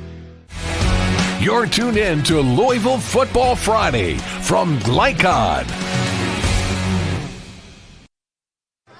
So second down now. Very resourceful run there by Vic Smith, just kind of taking what was available. Yeah, that's quarterback does that for you. That's all you need right there. Guys talk about quarterbacks out there making big plays. There's only some few of them out there that can really do that. The rest of them, if they can just manage the game, give them that Minnesota Viking look with J.J. McCarthy. Just give you what we need. Just be very, very resilient. And when I say resilient, be resilient, but not really be resilient. Be resilient enough to just manage the game. Yeah. Don't throw any interceptions. Just basically it's what he did what he did the other night is what he did at Michigan all his career. Yeah, just let the talented players around you play. Yes. Second down and 4 at the 19. Smith going to chuck one deep. He's got a man out there. Jump ball, incomplete, off the hands of Avion Camp. In and out. Nice throw right there, giving his receiver a chance. He goes up the highest point right there. He and number 21, they're both battling right. Trayshawn Tandy and Camp. Ball just comes right off his fingers right there. Nice effort, but, just right off his fingers. You can't ask for much more. A quarterback gives you an opportunity to throw it. You go up the highest point. DB goes the highest point. It just comes off your fingers. It looks like he had his man, though, James Cornish, number 1, over the middle right there that last play. Had a nice job right there, right over the middle. But I don't think he could see it. He's the quarterback, he's not very tall, so trying to see over the middle with those big linemen. Third he down. lost it. Smith, no, he kept it. It looked like he was going to lose it. Now he chucks it. Nice. And incomplete. Oh, goodness. That was a little bit of everything. It looked like a disaster, then it looked like a success, and instead it's kind of the middle course with an incomplete pass there. Tried to get it to Terry Hunter late, and nearly lost it in the backfield. Yeah, resilient right there by the quarterback. Resilient. He gets it. I think he tried to throw it. Someone hit it. Then he scrambles out, finds room, finds an area to throw it, and getting hit and throws it and gets just enough to give his receiver a chance. Yeah, just a little too much air under it. Yeah, but the receiver touched it, gave him a chance, and as he gives him a chance, he just doesn't catch it. And Armand Woods is going to try a field goal here. This one is about 37 yards out. It's off the left hash. Snaps there. Blocked. Kick is blocked. Oh. It's loose. Ball on it. And it's going to be covered eventually. Yeah. Good job there by Butler following that. Just not much lift on that. There's just not, even though he may have been 7 yards, but there's so much pressure, too much pressure right there. Couple of players shaking up here, and we'll take a quick break. We'll be back with these final seconds of the first half here on Glycod. Ease the stress of running a business? Then count on the accountants at Kelly King & Company. They offer a wide array of services, including taxes, payroll, and bookkeeping, while providing deep analysis and strategic guidance to help you make sound, smart business decisions. Contact Troy in Crestwood at 502-241-5656 or visit them online at kingcpa.net. Kelly King & Company, proudly serving and supporting Oldham County for generations and a dedicated partner to small business. You're tuned in to Louisville Football Friday from Glycod. We're back. Got an injured player being tended to out there for Butler, Julian Harris. He's sitting up now, so they're working on something in the leg region. A couple of players dived on him. The ball was loose. His leg was right there by the ball, so everyone's diving at his leg. Yeah. And it's just one of those things. Just uncomfortable. I think he's going to be all right, but when you have guys diving with helmets and shoulder pads at your leg, you're like. Some of those guys are not small people either. So that's. Yeah. So it's probably going to be sore a little bit, but I think he's going to come back and be all right. He's hopping his way to the side. He's picking up speed as he goes. There you go. By the time he gets to the sideline, he could probably outrace me, Joey. Joey says he could outrace you with one leg. No comment. No comment. I'll tell on myself. All right. No, good job there. He's coming outside. Right, he's moving around now. Like I said, when 3 or 4 helmets and shoulder pads hit your leg there, probably just like a little stinger there. A few minutes of oh no, and now he's ready. But let's see how aggressive Valley's going to be here. They're up 18-0. Got the ball at their 39. Got 2 timeouts here, 33 seconds, and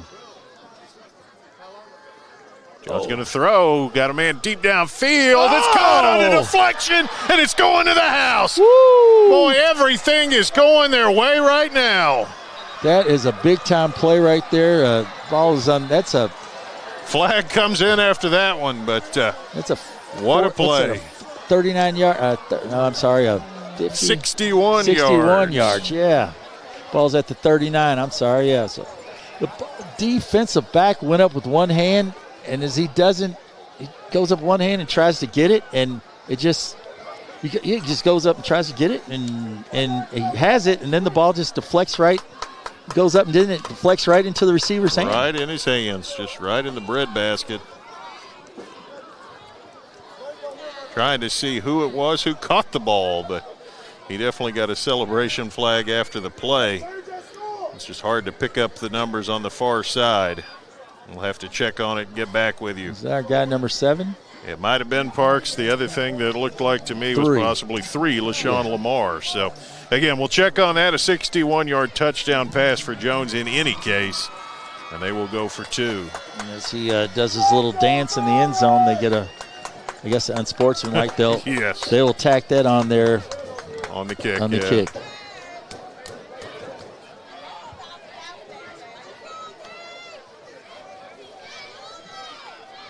Valley's 0 for 3 on these 2-point conversions. Let's see if this one is the exception. Jones. Throwing just 6-7 man throws out there. It outside, and it didn't work, but they got a flag this time. And then we got another late flag. So 2 flags, one on the outside, one on the inside, and we'll see where we end up after all is said and done. I believe they're both on Butler, and they moved the ball up forward right there. Coach will probably give it to their big back there, Jordan Tompkins, with about a half a yard to go. The way that big line's been operating, the big wall of Valley, they'll probably hand it to Tompkins here with about a yard and a half to get in here. Jones on the side, still talking with Coach Smith. As they come here to mark it all out, he got a hold on the defense. And then a personal foul on the defense. Personal foul and pass interference. I think the personal foul was the extracurricular stuff at the end. I think it was a hold on the outside. Yeah, that ball's about a half yard. I see they'll probably give it in to Tompkins here. We'll probably get this in now. Anything can happen, but. Oh, you know, he's going to line up here in an empty set, so we'll see. No, there's Tompkins. Tompkins is indeed in there. Yeah, I would think. And that's who they've given it to on the short yardages earlier when they scored a touchdown there. Well, let's see where it ends up. Jones gives it to him. He didn't have far to go. And he gets in this time. So Tompkins takes it in for 2. And that will move it up to 26-0. Everything going Butler's way at the moment. We'll take a quick break. Be right back here on Glycod.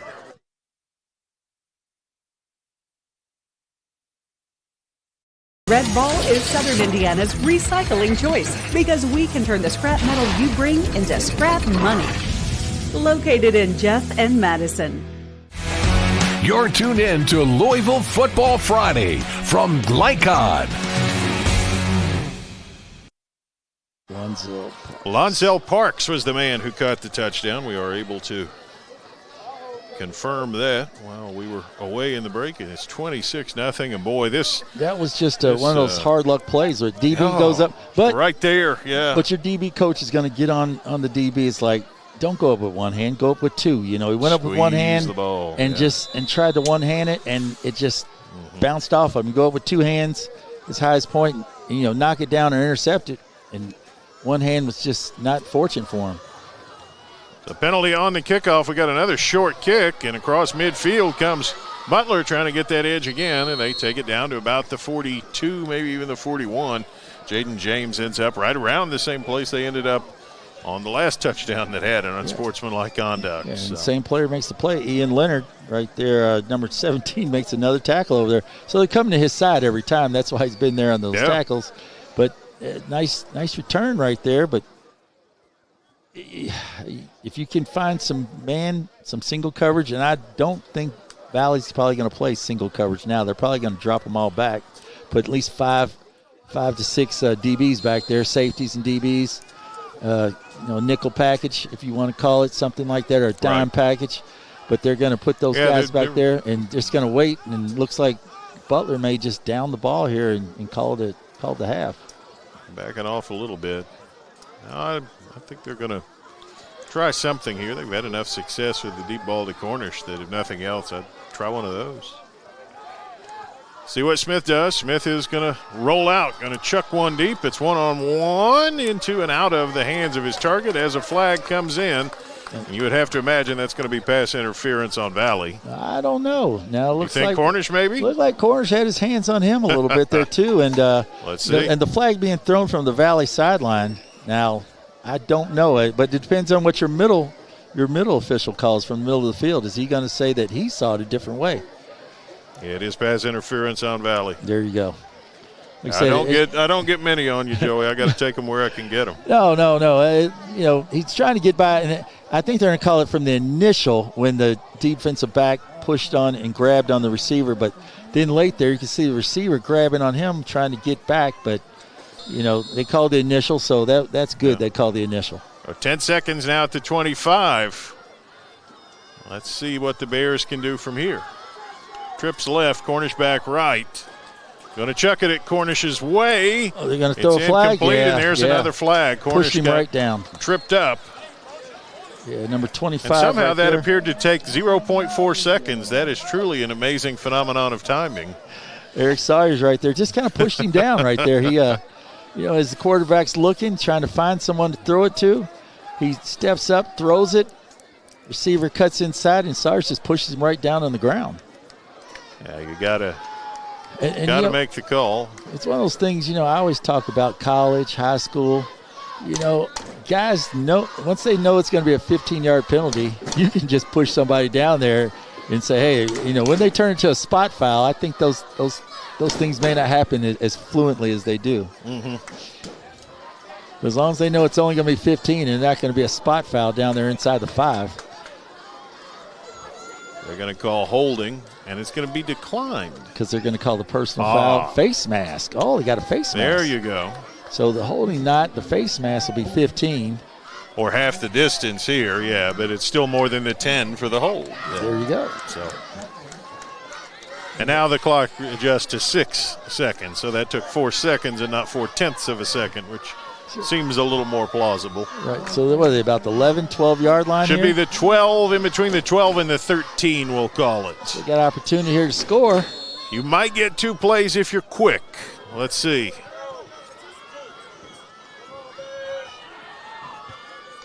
Smith throws over the middle behind his target, but he'll get another shot. That one's incomplete.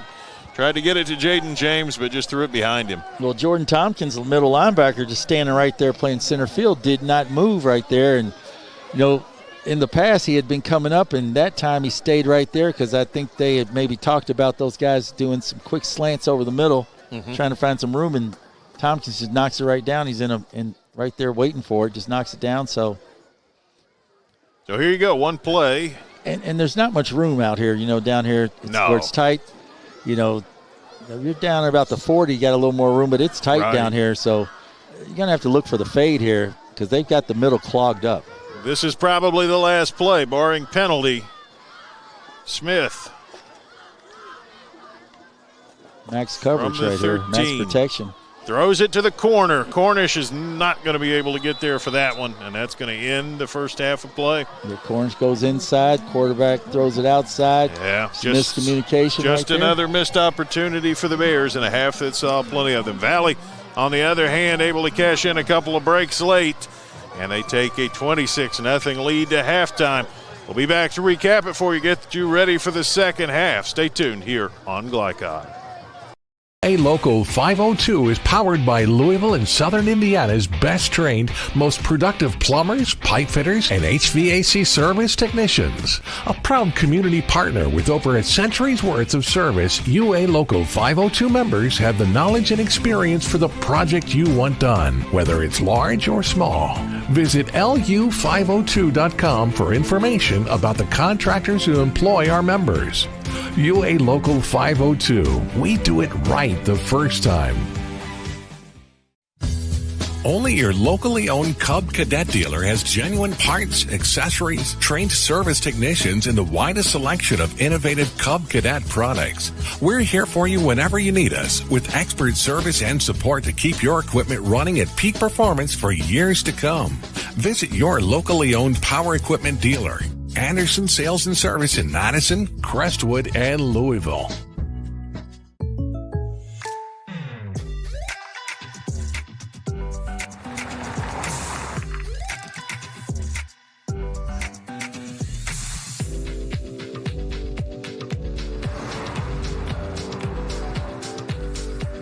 For your surprisingly great rates, contact your local State Farm agent today. If you want the real deal, call State Farm agent Leslie Gilly in Crestwood today. Like a good neighbor, State Farm is there. Welcome to Holy Smokes. Watering ribs, chicken, brisket, mutton, and more. From sandwiches to full dinners, with a complete list of sides and desserts. Holy Smokes Barbecue. Just tell them that the man in the big white hat sent you. Order up. How's the pork chop taste? It's pretty good. It's the best one I've ever had.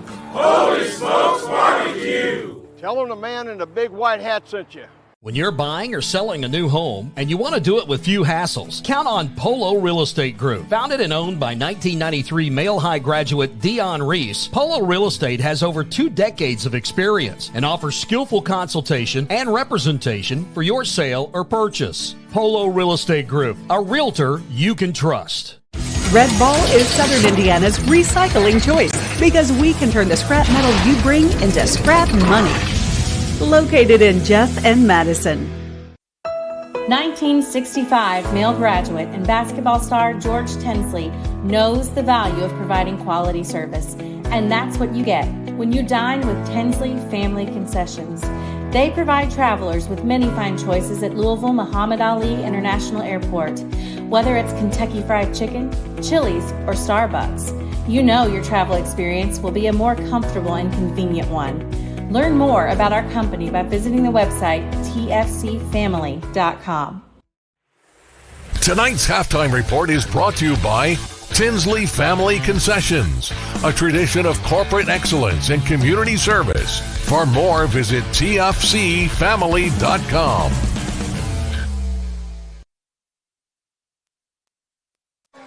Halftime, and it's homecoming here at Butler. We're going to try to get the information as to the homecoming court. We don't have it yet, but working on that as we go.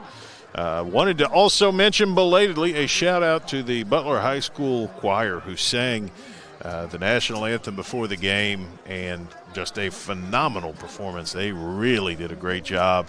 I did not catch the name of the young gentleman who was obviously the faculty sponsor of the choir, but let me just say, he's minding his P's and Q's. He's got his troops on point. Unfortunately, it hasn't gone as well between the lines on the gridiron tonight for the Bears, and they find themselves on the short end of a 26-0 score at the moment. It's as good a chance as any to tell you that tonight's scoreboard is presented by Holy Smokes Barbecue and Catering. Tell them the man in the big white hat sent you. 7508 Preston Highway. That's 502-968-5657. And I got to admit, the more I see the commercial and the more I think about that, I might just run over myself and see if I can catch a post-game snack. And I'm going to tell them Joey Hamilton sent me. We'll see if that gets me any kind of a discount. No promises given or taken on that front. But that's where we're at here at intermission. Check out those scores that we're feeding you all night. And 26-0, the advantage here for Valley at the half. We will come back after another word from our sponsors. Tell you how we got to 26-0 and get you ready for half number 2. It'll be here before you know it. But again, right now, first, the important stuff here at Butler High School, where it is homecoming. We're going to have a new homecoming queen, and we will do our level best to get you her name to share with you as it comes in. We'll be right back. Valley and Butler here on Glycod. 1965 male graduate and basketball star George Tensley knows the value of providing quality service. And that's what you get when you dine with Tensley Family Concessions. They provide travelers with many fine choices at Louisville Muhammad Ali International Airport. Whether it's Kentucky Fried Chicken, Chili's, or Starbucks, you know your travel experience will be a more comfortable and convenient one. Learn more about our company by visiting the website tfcfamily.com. Founded in 1910 in the Ohio Valley region, German American Bank has been raising the standards in banking and wealth management for over a century. Big enough to provide the conveniences of modern banking, yet small enough to care about the people and communities we serve. Because we believe that when a community thrives, its people prosper. We're lending more than money. We're lending a hand. German American Bank, building our community together. UA Local 502 is powered by Louisville and Southern Indiana's best trained, most productive plumbers, pipe fitters, and HVAC service technicians. A proud community partner with over a century's worth of service, UA Local 502 members have the knowledge and experience for the project you want done, whether it's large or small. Visit lu502.com for information about the contractors who employ our members. UA Local 502. We do it right the first time. Research has shown high school sports to be a great community influence. Join scores of local businesses that have partnered with Glycod in sponsoring live, hometown-oriented sports programming on our video and social media platforms. For more information, email info@glycod.com. When you want the right agents for your real estate, choose the Van Treese team with Semin Realtors, Louisville's oldest and largest real estate firm. Former University of Louisville basketball star Stephen Van Treese and his wife Laura have put their diverse and combined expertise to work in helping you buy or sell your house. Contact the Van Treese team at 502-468-1463 or visit them online at vantreeseteam.seminin.com.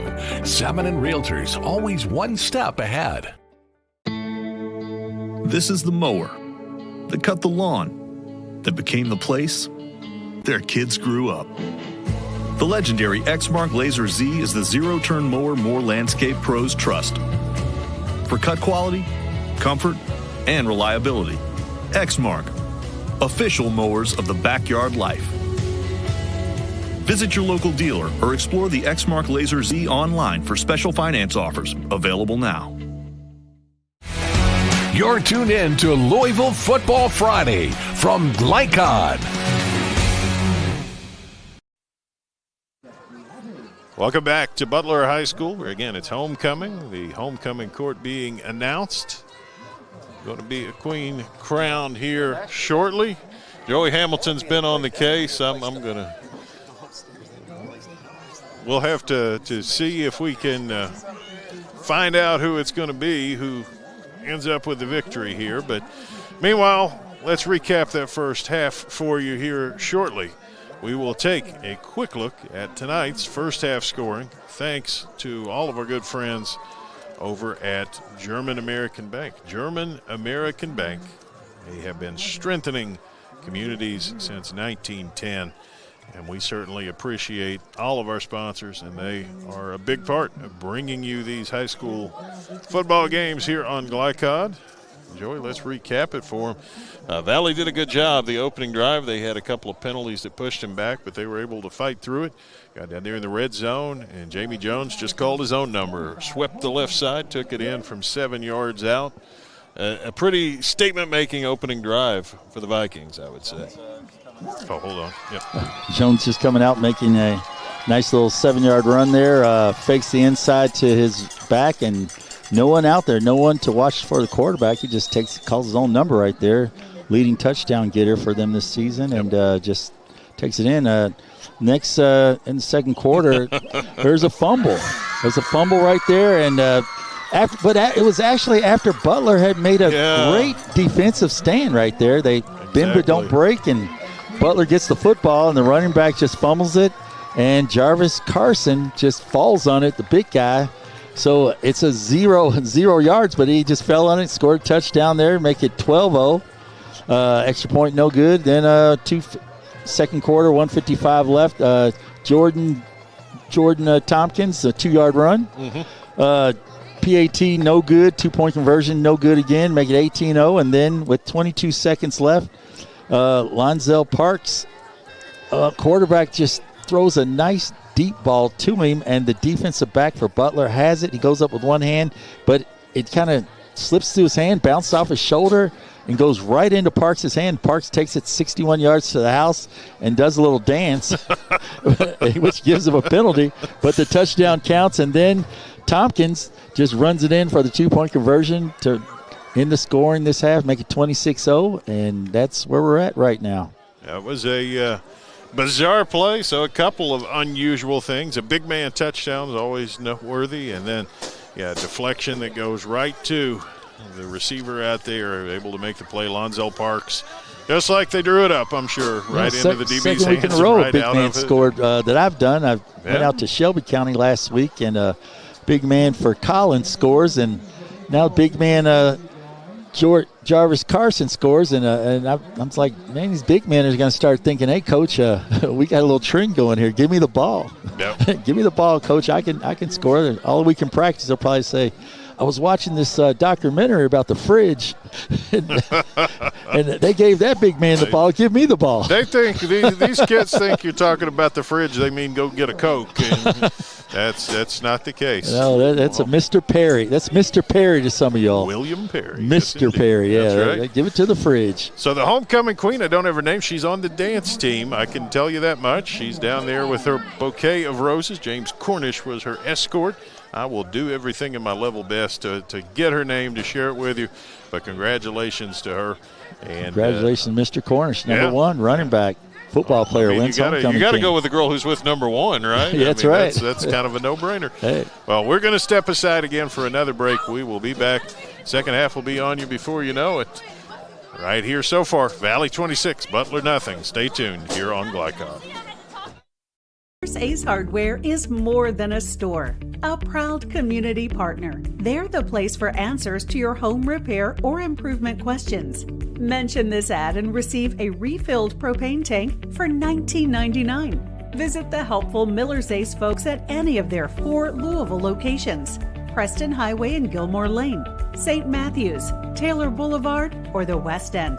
And remember to download the Ace Hardware app for rewards when you shop. New recruit, take advantage of our apprenticeship program. Come out of our 4-year course debt-free. With health insurance, a guaranteed pension, a degree, and an electrical license. 3 words I'd use to describe the apprenticeship are opportunity, skillful, educational, solid career path, rewarding, beneficial, and a brotherhood. A life-changing opportunity. The cost of school is free. All your books are paid for. You go to school once every 2 weeks. All the other stuff is on-the-job training. The teachers here are great. They're all very, very knowledgeable. They're preparing you for what you're already seeing in the field. If you're struggling with something at school, sometimes your fellow students can help you work through that. Everyone's willing to help each other. It's like a big family. I love being a part of a union, something bigger than myself. This field is so vast. You can find something that you really love to do because there is so much you can do. I went from a job to a life-changing career. Power up your potential with the IBEW. Hey, I didn't order any pizza. Jake from State Farm. After you saved me so much dough on insurance with that Parker promo, I devised a promo for you. Here's the deal, Parker. State Farm offers everyone surprisingly great rates. Right. Pepperoni pockets. Cuckoo Crusties. There's no promo, it's just great rates. And a side of ranch. For surprisingly great rates and great service, call State Farm agent Mike Shelton in Louisville today. Like a good neighbor, State Farm is there. Red Ball is Southern Indiana's recycling choice because we can turn the scrap metal you bring into scrap money. Located in Jeff and Madison. Hi folks, Mike Kennedy for HKC Roofing. HKC installs the most effective gutter guard on the market at half the cost of the national brands. We guarantee it. Call today for an additional 20% off. Founded in 1910 in the Ohio Valley region, German American Bank has been raising the standards in banking and wealth management for over a century. Big enough to provide the conveniences of modern banking, yet small enough to care about the people and communities we serve. Because we believe that when a community thrives, its people prosper. We're lending more than money. We're lending a hand. German American Bank, building our community together. You're tuned in to Louisville Football Friday from Glycod.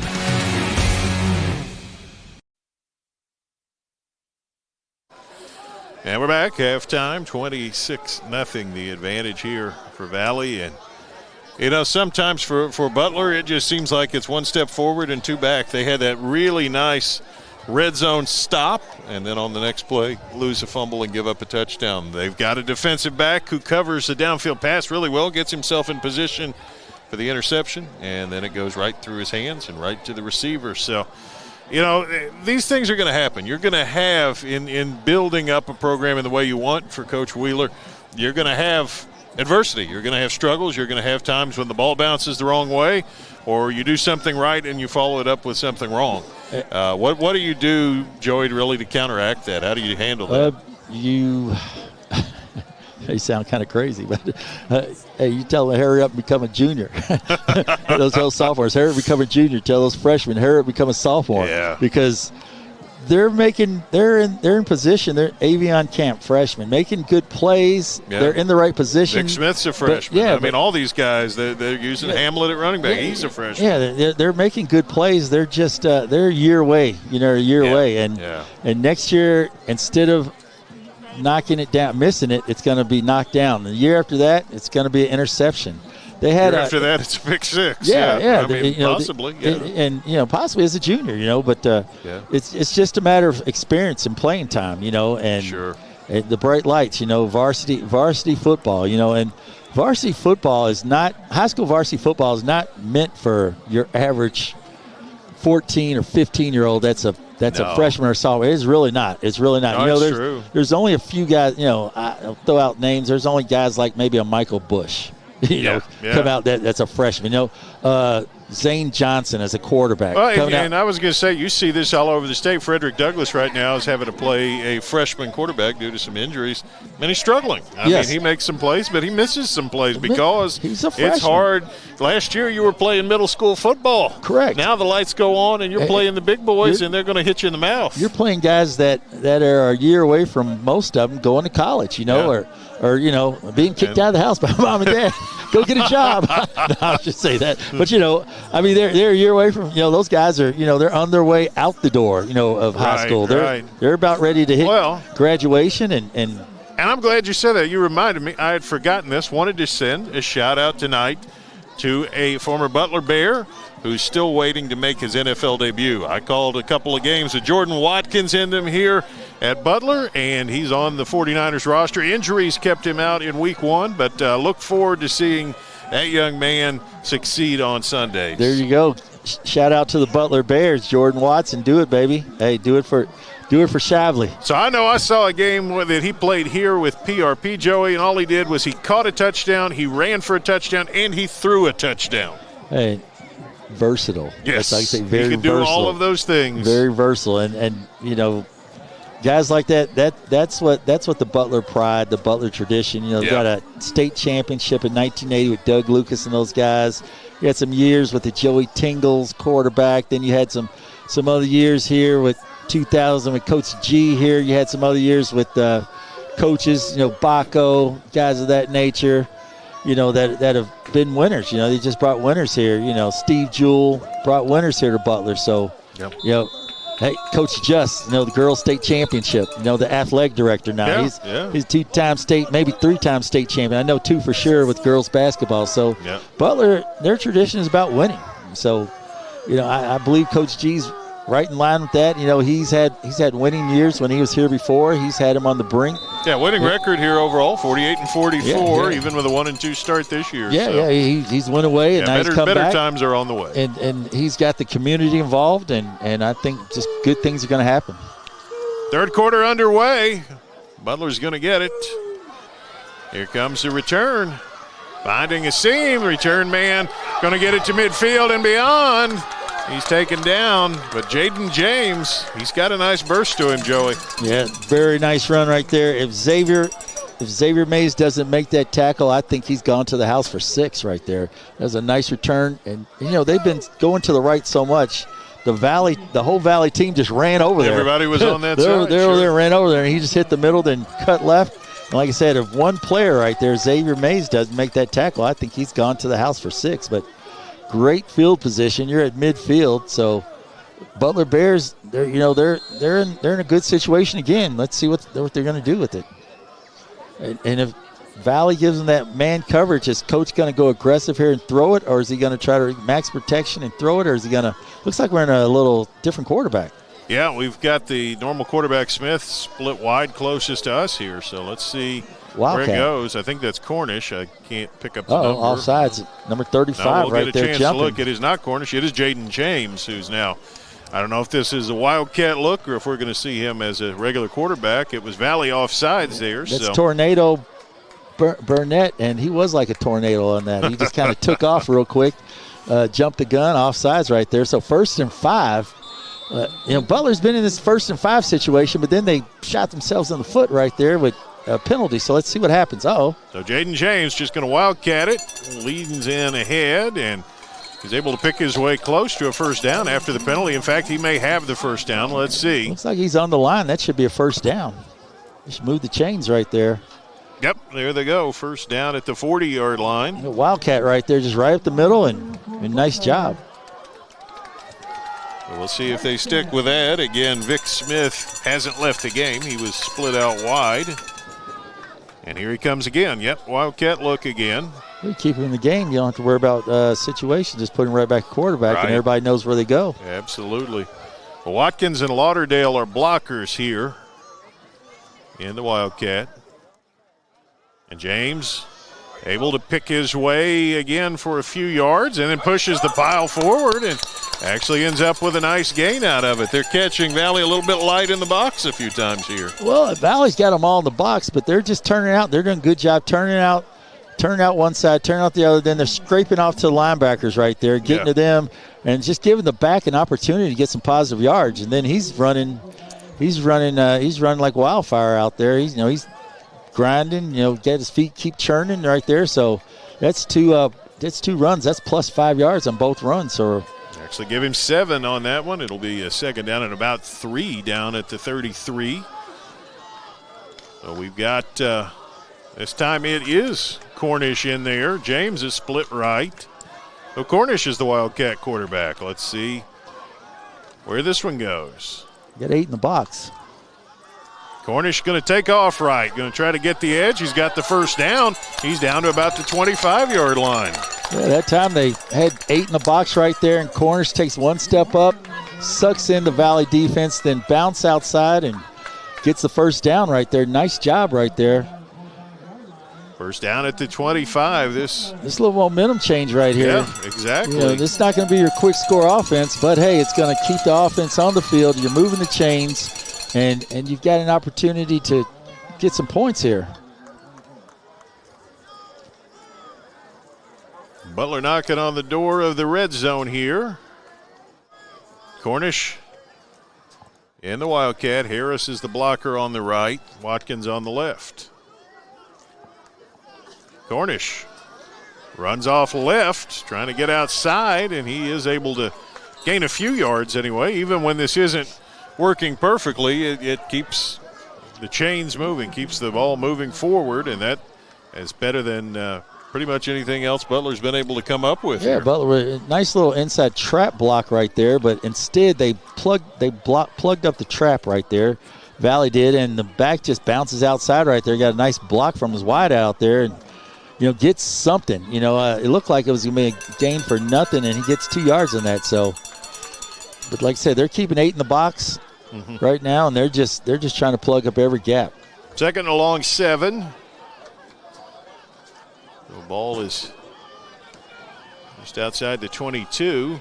They go normal and they run it inside, and boy, that one didn't go anywhere for Jaden James. Yeah, nothing right there. That's big number 72 right there, just making a nice play right there. Just shut it down. There's not much there for him. Looks like he may have a cramp there, but Logan big number 7, Watanabe right there, 6'2", 270. Looks like he got a cramp right there, and like I said, guys going both ways. Yeah, it can get sticky on a hot night. We're going to step aside for a quick break. 26-0, but Butler driving here on Glycod. You cannot depend on Beth to choose the best meal to go. Is that soup? No, thank you. But you can always depend on her car starting because she has an Interstate battery, outrageously dependable. Come by Interstate Batteries, 1510 Production Road, Jeffersonville. You're tuned in to Louisville Football Friday from Glycod.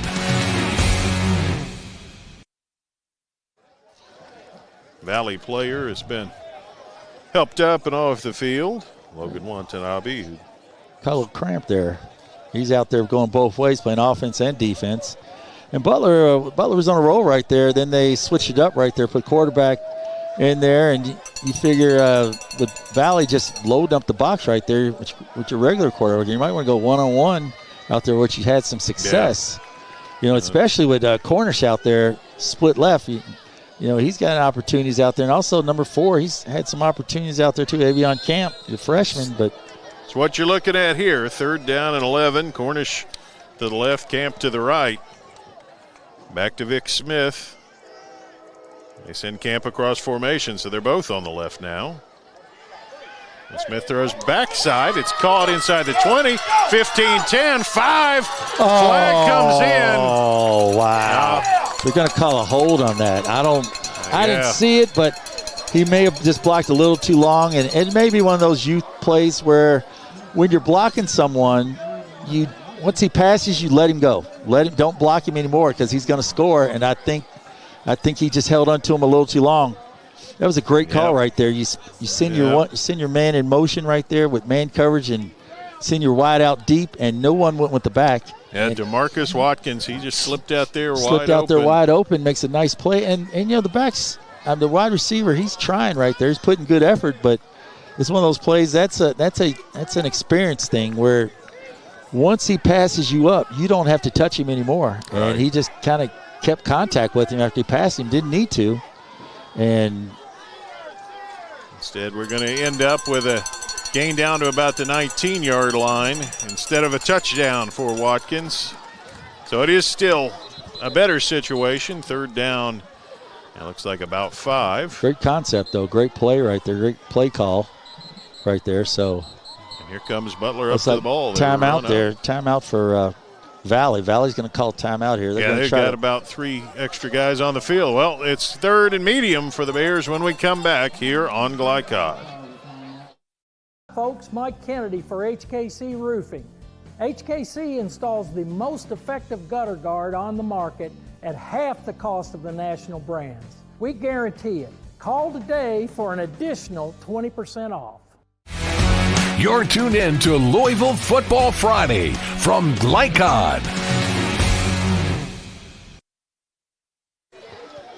And while we're away, Joe is showing me the hold again, and just probably scores anyway if you don't hold. You don't even block him, just stand in the way. Didn't even really need to get in his way. Yeah, he probably had the angle, but again, you talked about it at halftime. A lot of it's just inexperience, just having the extra snaps to be able to know the difference of when to go full bore and take somebody down and when to back off and say, all I'm going to do is get in the way and get a flag. Just get in the way, stand in the way. I did it many times. Just get in the way right there, and the back will cut off of you. Right.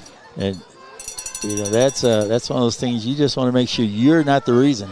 Right. That that's not very fun in the film room on Monday. I'm sure not. Late sub in for Valley, 3rd and 5, just inside the red zone at the 19. Going to fire it downfield, incomplete over his target. Nothing doing that time for Vic Smith. We got a cramp here again. The pass rusher. Valley pass rusher came in. Looks like he got a cramp, but on that play right there, the receiver just never had an opportunity. He kind of went, and there was just no room for him. There's no room for him. Then the other wideout was covered. The inside receiver was covered, double covered. Just never got a chance to. Never got a chance to complete the pass. The ball was thrown over him. So. Yeah, absolutely. And we'll take a quick break while they tend to the injured Viking. Be right back here on Glycod. Ease the stress of running a business? Then count on the accountants at Kelly King & Company. They offer a wide array of services, including taxes, payroll, and bookkeeping, while providing deep analysis and strategic guidance to help you make sound, smart business decisions. Contact Troy in Crestwood at 502-241-5656 or visit them online at kingcpa.net. Kelly King & Company, proudly serving and supporting Oldham County for generations and a dedicated partner to small business. You're tuned in to Louisville Football Friday from Glycod.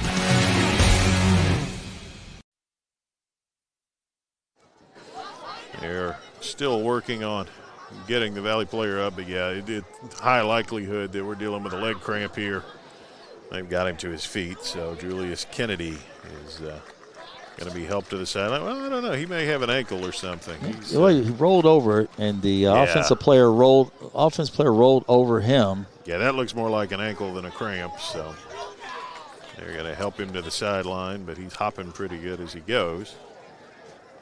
Fourth down, you have an apparent touchdown, and you wipe it out with a block down field, and then a third down play just didn't go anywhere. But well, is it still third down because of the penalty?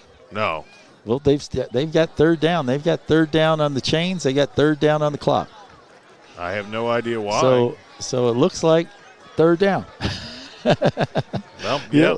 But they're back 5 yards as well. So, yeah, I must have missed a flag of some nature there because it's 3rd and 9 and not 3rd. Yeah, there was a flag in that last play. I apologize. Okay. Well, now it's all clear to me. Chucks downfield for Cornish, and it looks like it's intercepted. Are they going to call it complete or call it incomplete? He's going to call it a catch. He got it intercepted. Nice play that time. It's Peyton Ladd able to snag it off the ground. And, boy, what a disappointing end of things there for Butler. Really had some nice stuff going out of the Wildcat. Hit an apparent touchdown, and instead they're going to come away empty. Throw over the middle right there, and the quarterback, you can't just float those over the middle. You've got to zip it in or your guy gets it or no one gets it. And he floats it over and throws it over his receiver, and the safety Ladd right there just basically a basket catch. Almost like a can of corn baseball player just scooping one up and just kind of put his arms underneath the ball, caught it right there, interception. Unfortunate there for the Bears. Like I said, it was a nice drive, very nice drive right there they had going right there, but they've got to, keep that on the outside or stay with the Wildcat. But the Wildcat was getting thick in there. It was getting real thick in there, and having to bounce outside to get 2 yards. So well, the danger of it is you can't make any mistakes when you start to have a negative play. You can't do it because you have to be perfect. Got to keep it moving forward. By the way, if you are interested in a corporate partnership with Glycod on our high school athletics platform or have a programming idea, drop us a note at info@glycod, that's GLICOD.com. So first down now. Ball's back around the 9. Valley runs off the edge, and big yardage here for Tompkins. He's been making plays all day, and he makes another one there. That was a very, very nice run there by Tompkins right there. At the number 5 right there, just looks so smooth right there. Just takes it off the left side, takes 2 steps, cuts outside, takes 2 more steps, cuts outside, burst upfield, first down. Just kind of putting the Butler Bears in his dust right there. The guys just can't get to it. And I'm looking across Butler, I'm looking at those numbers, and like I said, there's a lot of freshmen, a lot of sophomores there, and you got a couple seniors, but these guys, they're just it's on the job training right now. Tompkins kind of a revelation tonight, Joey. 15 carries for 61 yards on the season coming in. I'd say he's top 61 yards tonight. Oh yeah, he's made some really nice runs. Really nice runs inside. And that big offensive line of Valley's just moving people around. First down out around the 30. Jones rolls into some pressure. Flag comes in, nice and he's job. sacked anyway. Woo, nice job right there by the Butler defense right there. That was really, really, really nice. You saw on the outside, you saw number 8, Lauderdale getting blocked and got held right there. Then coming in, number 51, Kawani James. Really nice sack right there. Good job right there by him. That's tremendous play. Butler needs a lot more of that. That's picture perfect. That's something that you write that up when you show people how you want your defense to work when the quarterback rolls. They're looking to the sideline, but obviously Butler will elect to play over the penalty, and it'll be second down and a bunch. And now we're going to have a timeout. That's their second timeout. Talk it over, and we'll talk it over here. Be right back with you here on Glycod.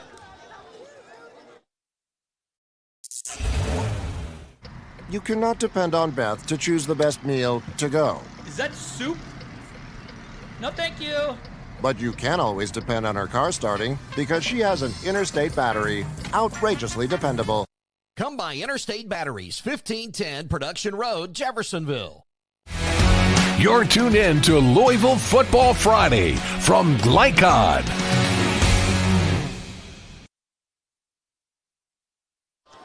We're back here at Butler, 26-0. Some protection issues there, Joey, obviously on the sack on Jones.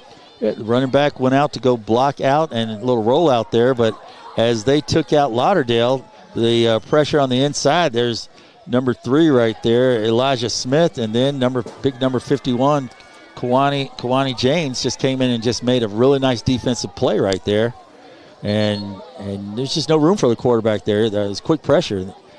He said, this defense, they've been doing an admirable job tonight. They've done really well. Like I said, they had a goal line stance, given up a couple big plays there, but they've done a really good job. This young group's done a really good job, and you can tell from where they were the first week of the male game to now, they've gotten tremendously better. And they're going to keep getting better. Yeah, absolutely. 2nd down and 17. The ball's back on about the 24-yard line here. Trips left for Jones and the Vikings, and flags fly. This has really been the bugaboo for the Vikings tonight. They have backed up sometimes like a moving truck, Yeah, those guys are, like I said, they've had some things there.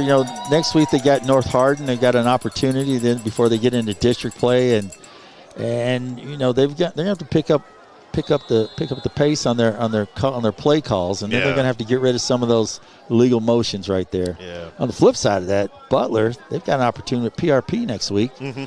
So chance to get things righted in a hurry. Jones under a lot of heat, and this time they take him down. Another sack. And that's our guy, Mr. Lauderdale right there. Yeah, he jumps up. He's excited. You got to like his attitude. You can just see it. Oh, yeah. Lauderdale is a player right there. He's one of those guys, he's a senior. He's been around here. He's been through the wars. This is his 3rd different coach. Yeah. And for a guy like that, you've been through 3 different coaches, and, he's still a player out there busting his butt. Doing the things he's doing, that's what promotes your program. 3 years down the road when they're winning and they may be possibly battling for that district championship or going 3rd or 4th round in the playoffs, you have to look back and you go, man, Chris Lauderdale, that guy, he's one of those guys that helped us get to where we are right now. Absolutely. Yeah. But I was saying, they have an opportunity next week with the PRP. Being down a little bit, this is going to be right now, even though they're down 26, they're getting some good reps right here. You're seeing some good signs by their defense. 3rd down and a mile here. Jones got some time, throws over the middle into and out of the hands of his receiver up at the 40-yard line. And Tayshawn Tandy just not able to squeeze that one. I don't know if he would have gotten the 1st down, would have probably been close, but such a pretty ball by Jamie Jones. Jamie Jones drops back and just throws a nice tight dime right there over the middle and hits Tandy right in the numbers right there. And Tandy just kind of slowed down, and in cases like that, I believe receiver just takes his eyes off the ball. So this is a team that doesn't like to kick the ball, and now they're going to have to. They are 4th down and a bunch deep in their own end, so this could get a little interesting here. Cash Nichols, left footer right here. Yeah, he's handled the kickoffs. We've seen him there, but we haven't seen him punt. So this is new territory. High snap through his hands on the ground. Nichols trying to scoop it. He does, but he's in the end zone, and that's a safety. 2-pointer right there. Good job by the kick team right there. Full coverage, 2 points. Nice job, Butler.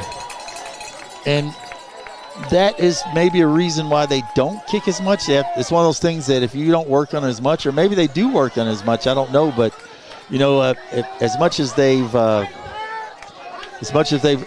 went for it, they may not. The long snapper may not get to practice as much. So now, not only does he take the safety, he's got to kick off from some pretty poor field position here.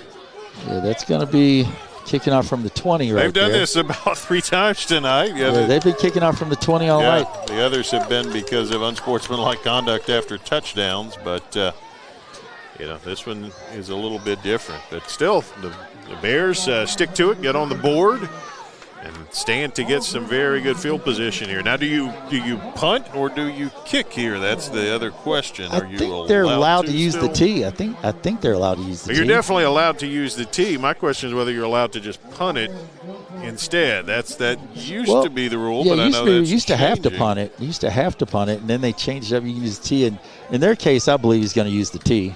Yeah, looks like it. He's got the tee out there, so.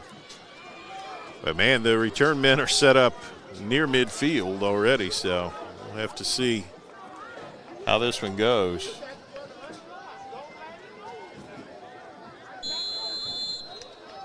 Trying to get a look again at the safety, who it was who brought him down and just couldn't quite pick up a number. There's the kick. It's a low, kind of a ground ball of a kick, and Butler able to cover it at about the 40-yard line. Yeah, that's going to be a nice field position right there. Starting, and just like last time. The question is, do you stay with the bull truck / wildcat offense where you have everybody up there, or do you go to max protection and try to throw it on the outside? Had some success with that, yeah. It seems like though when they put the one back there that there's no one blocking the defensive ends, and they get extreme pressure very quick in there on the back, and the back just, before he can even get going, he's tackled from behind. So, and a lot of times that's been number 35 for Valley right there. That's been Terrell Gray getting there with awful quick pressure. So, empty set for Smith. Trips right. He throws right. Caught, and boy, just everybody defensively is all over it. Avion Camp catches it, but gets maybe a yard. There's just no space. They're going to play tight. Tayshawn Tandy are playing man coverage right there. You block one, but the other one just comes off. Yeah. That's real good coverage there by Valley. You can tell they practice that, where those guys just, one blocks, the other man just comes right in and follows right up, and it's just nothing there for on that play. And who am I? But on that play, you pump it right there when you have man coverage. Guys playing that tight, you pump it like you're going to throw it and send somebody deep. Yep. Be curious to see if they make that adjustment. Cornish, because they're playing man coverage, and these guys are playing tight man coverage right here. And they're playing tight man coverage, and you still have 7 in the box. You got Cornish and James left, so let's keep an eye on that. Now they're waiting on it. Right. Deep ball is good, short-armed and intercepted down there near the goal line, able to get back and corral it. Nicely played. It's Eric Sawyers who's able to make the pick for Valley. Yeah, that was very easy for Sawyers. The wideout just jogged upfield. I mean, he didn't in that play, you've got to fake like you're going to block or something to give him an illusion. He did nothing but jog upfield, and the defensive back just ran with him. Yep. It was just like, okay, I'm right here with you. Where are we going? To the store to go buy a Big K soda or something, And he just runs right with him, and next thing he throws the ball up there and he's like, look what I found. Oh, lollipop, sucker, interception.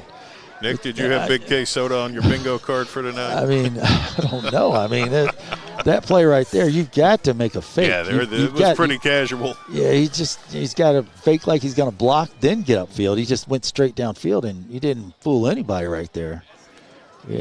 Trick or treat, we know we're all getting at that house. That house always gives the Tootsie Rolls or something, something new. Do something different. From the 9, run it inside. Tompkins able to run through a tackle and pick up a handful of yards, and just, I really like the way he runs the ball. I think he runs the ball hard. That's a nice hit, though, by Drake right there. Tell Drake's kind of fired up about what happened on offense. That's a real nice hit right there by Drake. But, Thompson runs the ball real well right there. Like I said, we didn't have him as one of their leading rushers right there for what he's done thus far this year. But like I said, I'll reiterate the size of that line. And it looks like they have subs. They can sub in and sub out. Looks like you get some fresh bodies up there in the line for Valley, and they're just making holes for Tompkins. You got another back in there now. I think it looks like Ladd. It is Ladd. Jones going to throw it, though. Jones, deep shot. Oh, just missed it. It was a nice little window there for Keandre Whiteside, but couldn't quite sneak it through. It's a business decision right there. The guy's right there. And Keandre didn't want depleted was the business you mean. Yeah. I mean, the ball was right there, but the DB was right there. And I really thought the DB had an opportunity to get the ball right there, but he was looking for I think he was looking more at the receiver than the ball right there. If he looks for the ball right there, he might have grabbed that. And the receiver's coming across, and there's just a man standing in front of him right there. He really didn't have an opportunity to really go get that ball. So I don't want to be an alarmist here, but Valley in a third down and the punting situation is not good. So Butler stacks it up, and I think we're going to have a fourth down, and it's going to be decision time. Do you want to go for a fourth and middle deep in your own end, or do you want to they've had guys test open. that punting game again? They've had guys open. Charvel Settle right there, number 44, coming off the backside, making a play, and a couple other Butler Bears right there. But right now, that's it's just one of those things. Do you punt it? You just snapped it over his head. Yeah, I don't know. Or do you? And it looks like he's coming on the field again, I believe. It looks like they're going to punt it, and that's a right call. If nothing else, they're going to possibly talk about it here. I don't know. Let's see. It looks like the referee called his timeout. Yeah, I don't know what that was, but now they're ready to go, and it's going to apparently be a punt. Yeah, it's going to be a punt, and the center, coach just talked to him and said, last time you had your butt a little bit high, so you just get it down. Get it down a little bit. There you go. He did. That's a nice snap. Yeah, nice snap, nice kick. Able to get a short kick away, but he got it out of there. And that Butler player needs to be careful. Yeah, and he may have just to get away touched from it. He needs to get away from it, and that's one of those things where you got to say Peter, or whatever your call is, and that means get away from the ball. Get away from the ball whenever it's like that, and that's youth and experience again. That's one of those things that you've got to talk to those kids, and sometimes in the moment. And they got it. I think they got it. Yeah, sometimes in the moment, even though they may hear it, they still right there, and he's thinking he's blocking the player from the ball, but he needs to just get away from it. And I don't know. It probably hit his leg. I wasn't over there. It's pretty thick over there. Yeah. I can't see anything from over here, but if they're going to call it, they're going to call illegal motion on the offense, so they're going to get an opportunity to repunt this again. Oh, wow. Yeah, legal motion on Valley. So and then they're going to talk. Now they're talking to him. His players are over there talking to him. Say, hey, man, when the ball's over there, Peter, something, get away from it. Yeah. And they're just, and it's a learning experience. It's all part of the football growth. So I bet if it happens again, I bet he runs away from it. I think that's a safe thought. It's one of those things like, I bet you won't do that again. We'll have to see. Well, that's when we talk about one of those things where, do you want to play the game or do you want to sit on the bench? And there's that legal motion again. They moved again. So oh, my goodness. Another one again. So it's going to be 5 more yards back. He's going to be in the shadows of the goalpost before he's done. And that's one of those things. I hope he doesn't have any thoughts here where they're not going to call it. I guess they're saying that the whistle on snap, but he did now move. It's a ground ball snap. Nice and he got kick. it out of there. He's got a chance. He's got a chance. Kind of went through Cornish. Oh, he didn't touch it. Cornish apparently didn't touch it. Well, he ends up with a great kick out of all of that. Didn't touch it. Butler's coach is screaming he touched it, but he didn't touch it. So, but they're still going to be on the Valley side of the field. Yeah. So good job right there. 48-yard line. So ends up about a 38-yard punt. Cornish might have got away with one there, but I'm not saying anything. If the referee didn't call it, it didn't happen. I definitely think these two teams can use some special team snaps. I'm gonna generalize. Well, they're in this case you don't get to practice. Yeah, you don't get to practice. Yeah, you don't. You work on so many other things. You're just trying to get the basics good. Sure. And it's only so much time you can practice. And it depends on kids got studies and what time you get out of school. And here we go, Wildcat. Wildcat look up the middle. Strong physical run there for Jaden James. Nice play right there. Good job. Moves it close to the sticks. It'll be second and short. Good physical run right there. And the line just bull trucking their way. Just it's thick in there. And he just found his way. But you got a lineman down. Yeah, we do. We're going to have a quick timeout. We will take that break as well. Second and short for Butler when we come back here on Glycod. Folks, Mike Kennedy for HKC Roofing. HKC installs the most effective gutter guard on the market at half the cost of the national brands. We guarantee it. Call today for an additional 20% off. You're tuned in to Louisville Football Friday from Glycod.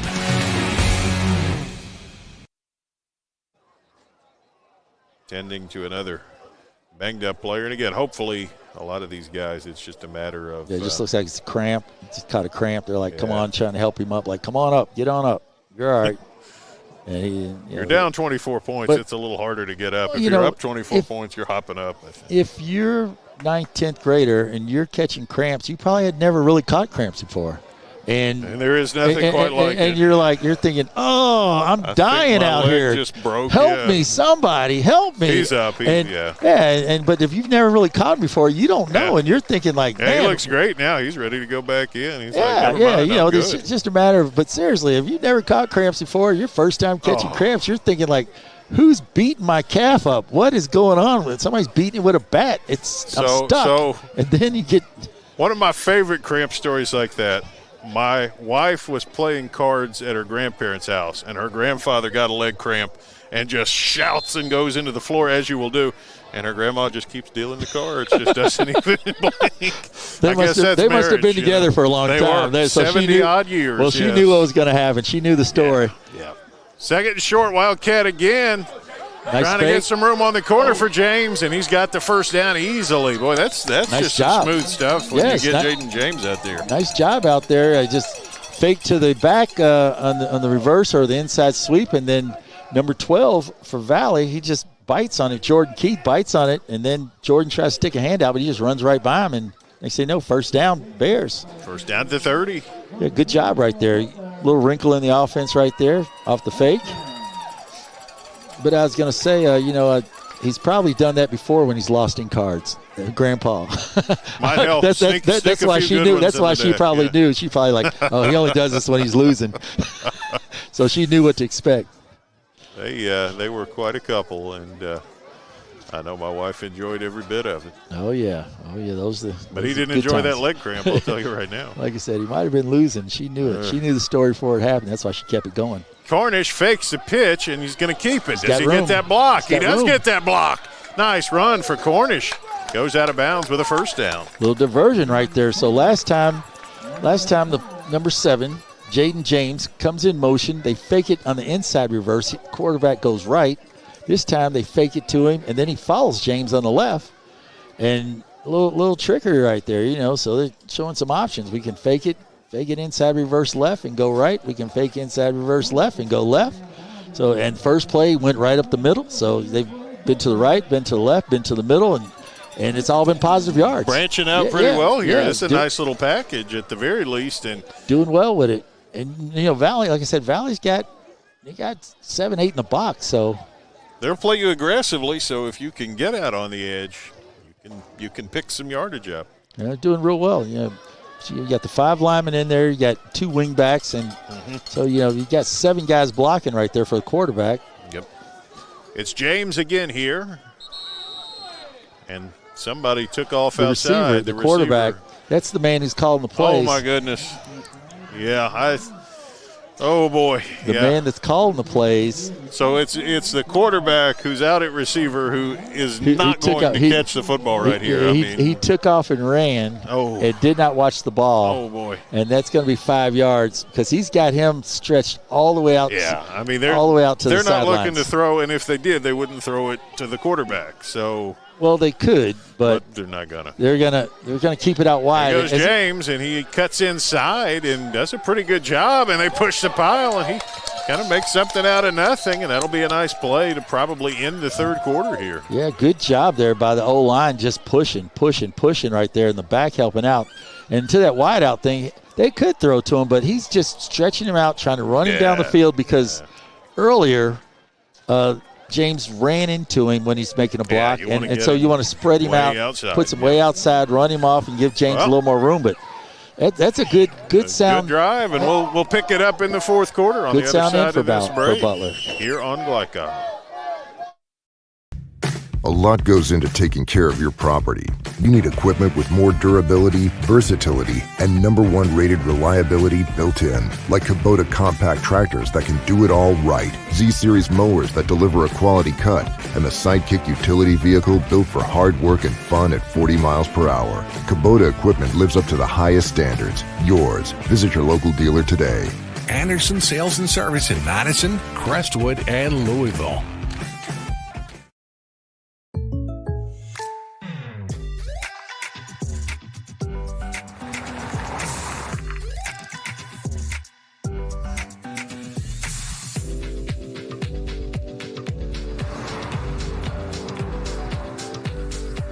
For your surprisingly great rates, contact your local State Farm agent today.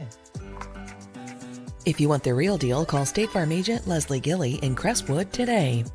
Like a good neighbor, State Farm is there.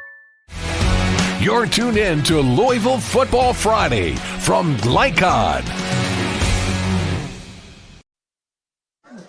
So Butler going pretty much exclusively with the wild card offense. They've got this marked at the 17. I thought they were further downhill than that, but apparently not. That's where we'll open the fourth quarter here. Very good ending for Butler in that quarter. Yep. Last few minutes there, just the way they're running the ball, and a little diversity to it. Like I said, first play up the middle, second play motion, fake sweep left, quarterback goes right. Second time fake sweep left, quarterback goes left.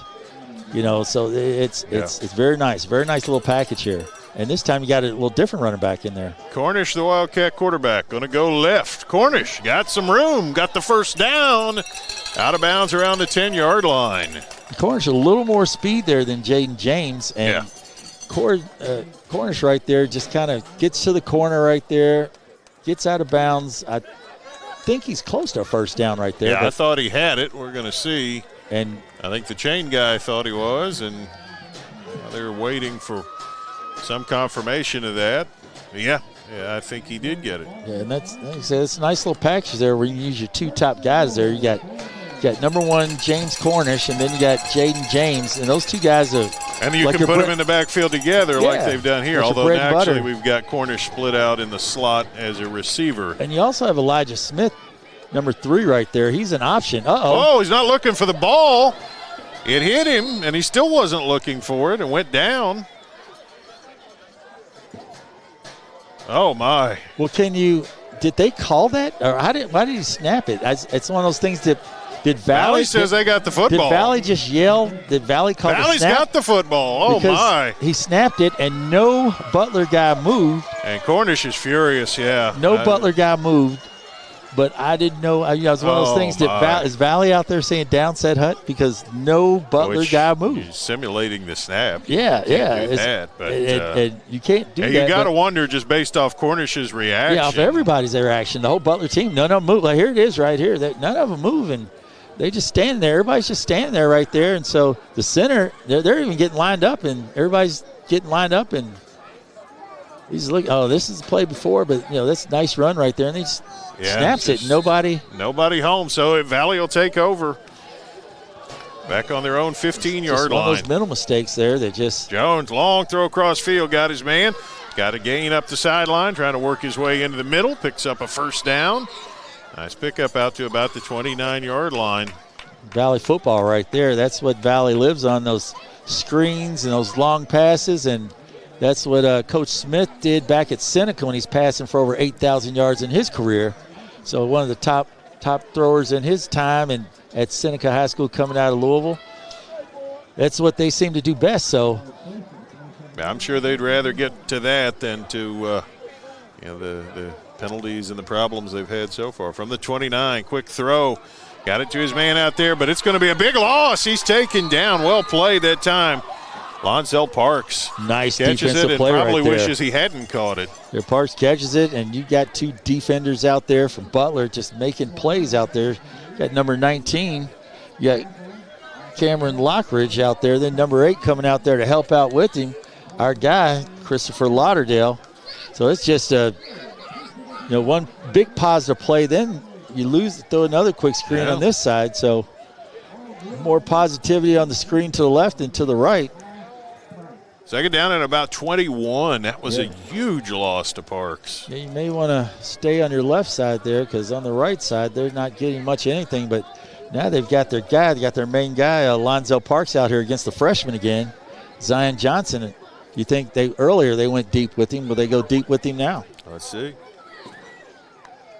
Jones looking the other way. Now he looks back. Now he's under pressure. Trying to escape. Can he escape? He can escape. He can run for a ways. Picks his way out near the 35 and way to get to a third and manageable there. Nice job there by the quarterback.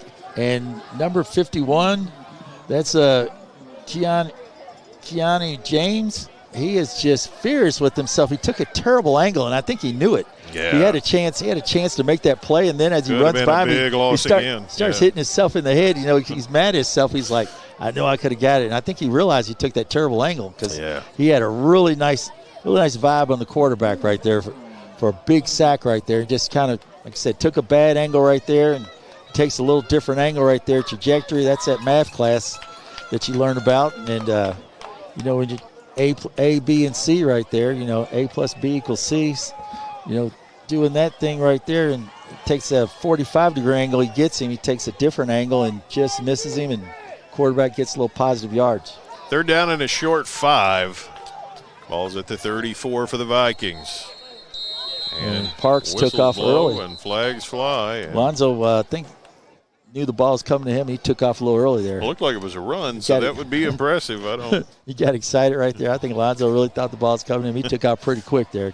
So there's a wide out. There's no reason for you to take off pretty quick there, but he took off really fast there. So that's going to be another penalty. I think that's about 17, possibly 18 penalties here for Valley. Coach is going to have to talk about that come Monday afternoon. Oh, goodness, yes. He'll watch it tonight, probably watch it Saturday. And that's one stat that they're probably hoping the KHSAA doesn't let out the stat leaders, because I got a feeling off of this penalty total they've got to be as high as anybody in the be up there, state. Yeah, and based off tonight. So build on that playing against North Hardin next week. Tompkins is set back beside the quarterback, Jamie Jones. Jones shoots it over the middle, incomplete, right into his receiver's hands, and he flat dropped it, and this is where they don't want to be. It's a punting situation, and oh boy, these have been interesting. Nice design right there. Got the guys stacked on each other, and as they're stacked on each other, one receiver steps back and the other one acts like he's blocking, then cuts inside and does a nice slant route right there. And once again, the quarterback right there, Jamie Jones, throws a nice dime, nice ball, right? Hits a guy right there square in the hands, and the receiver just takes his eyes off the ball right there. Yep. Jones has thrown some really nice balls here. 6'2" senior right there. Here comes. He's got an offer from EKU already. Oh, yeah. He runs a decent offense and then throws a good ball. They've had a few that just missed, but you see the potential. Yeah, I'm sure he's going to keep this going. He's going to have a few more offers before it's over. I think so. Nichols gets it out of there. He did a fine job. Nice punt. Get away. Then gets a great bounce, and Cornish can't do anything except watch. And they're going to down it at about the 37. That's the best kick of the game for Cash Nichols, who stuck with it. It's been an adventure for him, but he gets away a good one and backs up the Butler Bears a little bit. The junior with a nice kick right there, and that's one of those things that now I know Coach Wheeler and his return guys are going to work on. They're going to have to talk to James Cornish about that. You know, if you catch that ball, save the good 10 yards. Yeah, 10 yards are probably up there by about the 48-yard line, and possibly close to at midfield. And instead, you lose those yards, and now you're back on your own 36, 35-yard line somewhere around there. So you've got to catch those.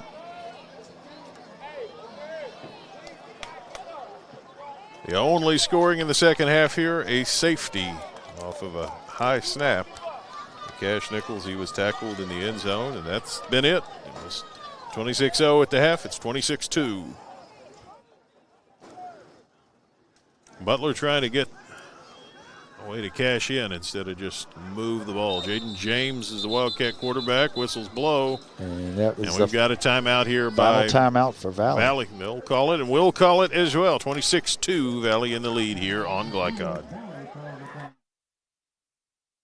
Folks, Mike Kennedy for HKC Roofing. HKC installs the most effective gutter guard on the market at half the cost of the national brands. We guarantee it. Call today for an additional 20% off. You're tuned in to Louisville Football Friday from Lycon. 26-2 the score here. That's not exactly a normal one, but no. Valley doesn't kick extra points. They've gone for 2 every time, and they're 1 for 4 on those. And then we had a safety. So yeah, one of those odd scores, kind of like the NFL the other night when Buffalo came back and beat the Ravens 41-40. You don't really have a 41-40 score very often. There's no way that fits together very neatly. And 26-2 is not really your traditional scores either. So I think you've inspired me, Joey. I'm going to start a scoregami, see how many games I can get with different scores. And if this one stays 26-2, that's definitely going to be one for the book because it's got to be one for the books. You won't see a lot of those. No, you don't see very many of those 26-2s. I was hoping to get another safety, make 26-4. Well, may yet before we're done. James, the quarterback, he's going left. He gets ahead of steam and breaks free. Across midfield, across the 40. He steps out of bounds at the 33. And the only criticism I can have, the way he was running through people, I might not have just gone out of bounds. I might have said, let's see one of you guys tackle me, huh? No, those are Franco Harris business decisions, man. That's why Franco is never walking with a cane. Yeah, that's true. I talk about it all the time. I say those guys that went for the extra yard are here too. I see them at 50 years old. They're walking with a cane. I never saw Franco walking with a cane, but he was stepping out of bounds. But, that's old school football. Guys say, get the extra yard. I'm like, I got the first down, coach. And the next thing you know, these guys talking about, I got back problems now, So can wear you down for sure. Yeah, for sure. But that was a nice run right there, nice play. Good job there by Butler. Just keep it up. We got James with Hamlet beside him now. Let's see what they do with this one. James, power sweep right, able to get across the 30 before he's taken down. Yeah, nice job there by the old line right there, just kind of pushing people to side right now.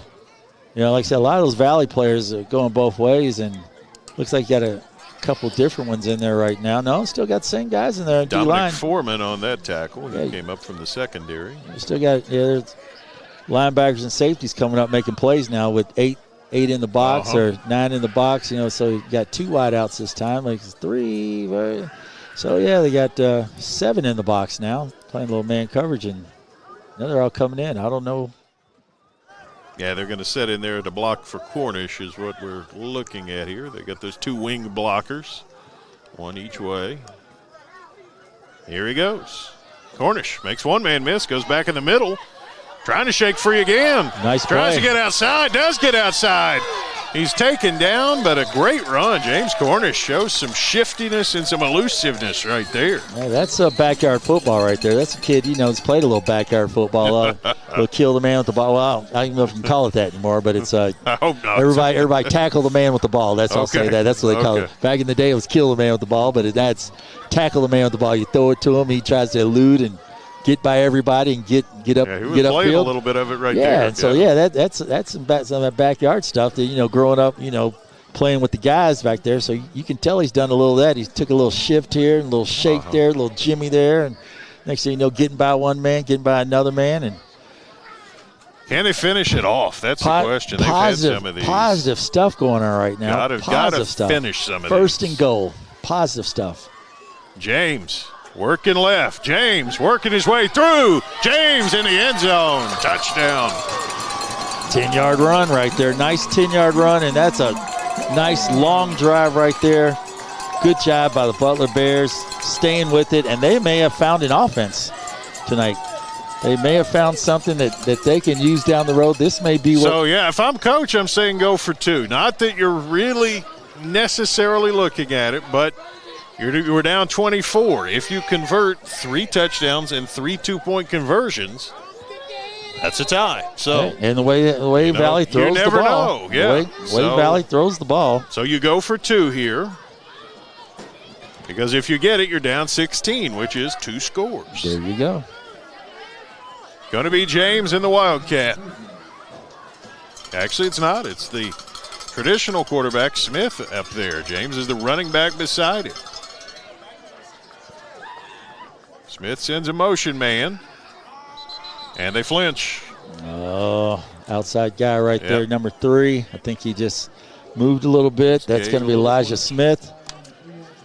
Well, you still go for 2, I think, anyway. Just you again, still got to go for 2. Yeah, chance controls that you could get narrow the number of possessions to get come it, back. and the way Valley's throwing the football, the defense is, they're doing a pretty good job.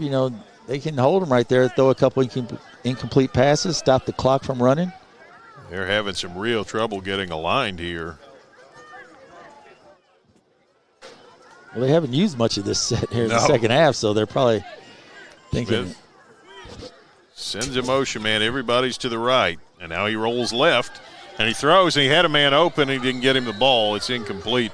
It was 9 down there, Julian Harris, who was running open in the corner of the end zone, but I don't know that Smith ever saw him. So the 2 points no good. We're going to step aside 26-8 here on Glycod.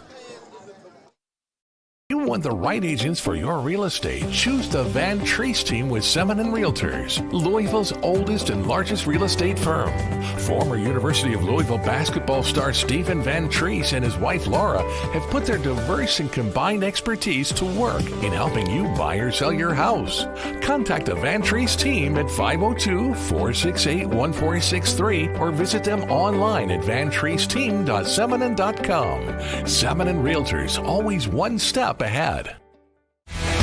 You're tuned in to Louisville Football Friday from Glycod. So Butler scores, pulls within 26-8 midway through the fourth quarter. Joey just asked me if we'd see an onside kick. We should. Maybe. We should that's another one kick. of those weird special teams things that I'm not sure how familiar they are. Do you? Well, but this is a chance to try it. Yeah, onside kick. Get a good opportunity to try it here. See not what you sure got. how much Valley's practice covering onside kicks either. There you go. Yeah, some of these things that cuts that both ways. You have it. When you have a more veteran or more mature team, you're ready to go through more things, and you went through that. When you have these younger teams, you try to go through it, but you don't have opportunity. You just don't. Kicker didn't have the tee. He had to come flying off the field, and he's got the tee now. Let's see how he puts the ball down. That might provide a clue. Yeah, he's putting it up right there, so I believe he's going to try to top it. But like I said, you don't get many opportunities to do this live, and so here's the chance. And Armin Woods is going to kick it. Let's see what he does with it. He squibs it right. Kicks it a little too hard. Good bounce, but it went out of bounds. So a little softer on that one. Yeah. Like I said, that he probably hasn't done it all year. He got the good hop on it, but unfortunately he got the good hop right before it skipped out of bounds. But that bounce that he got right before it kicked out of bounds is the bounce you're looking for, the one where it hops up. Yeah, that's the one you're looking for. And like I said, he put a little heat on that ball right there. He takes a little less off that and gets it, and so that's probably something he may work on. So we got some kind of illegal motion on Butler right there. So I know Valley probably will not have them re-kick it. They'll probably get 5 yards up, take it up 5 yards, and I think they'll just take it there, 40-yard line. See what we're going to do here. If they're just going to give Tompkins and run him out, or they're just going to, or they're going to throw it here. Tompkins back there with the quarterback. Opportunity for Tompkins to gain some yards here, do some things. No, putting it up in the air. Going to throw. Shoots it over the middle. Went down and caught it. Nice play right there, Lonzel Parks. Yeah, Parks has been a big-time player tonight. Parks has caught some long balls, caught some short balls, scored. Parks is, big play early in the first half, in the first quarter on the fade. Sure. First down Vikings, and the snap goes awry. I don't think the ball ever got back to Jamie Jones. So on that, I guess it's going to be a false start. He didn't snap it, but maybe he did snap it. It just didn't go anywhere, and everybody moved. And and the referee said, well, I didn't see the ball go back to the quarterback, so false start. So then Butler could have had opportunity to pick it up and score. The old fumble Ruski. I like the way you think, Joey. First and 15. Anything's possible in this game. Hey, we've seen a lot of it. Yes. Ooh. Big rush. Can he get out of it? He can. Turns upfield, needs a block. Gets a block, gets out of bounds.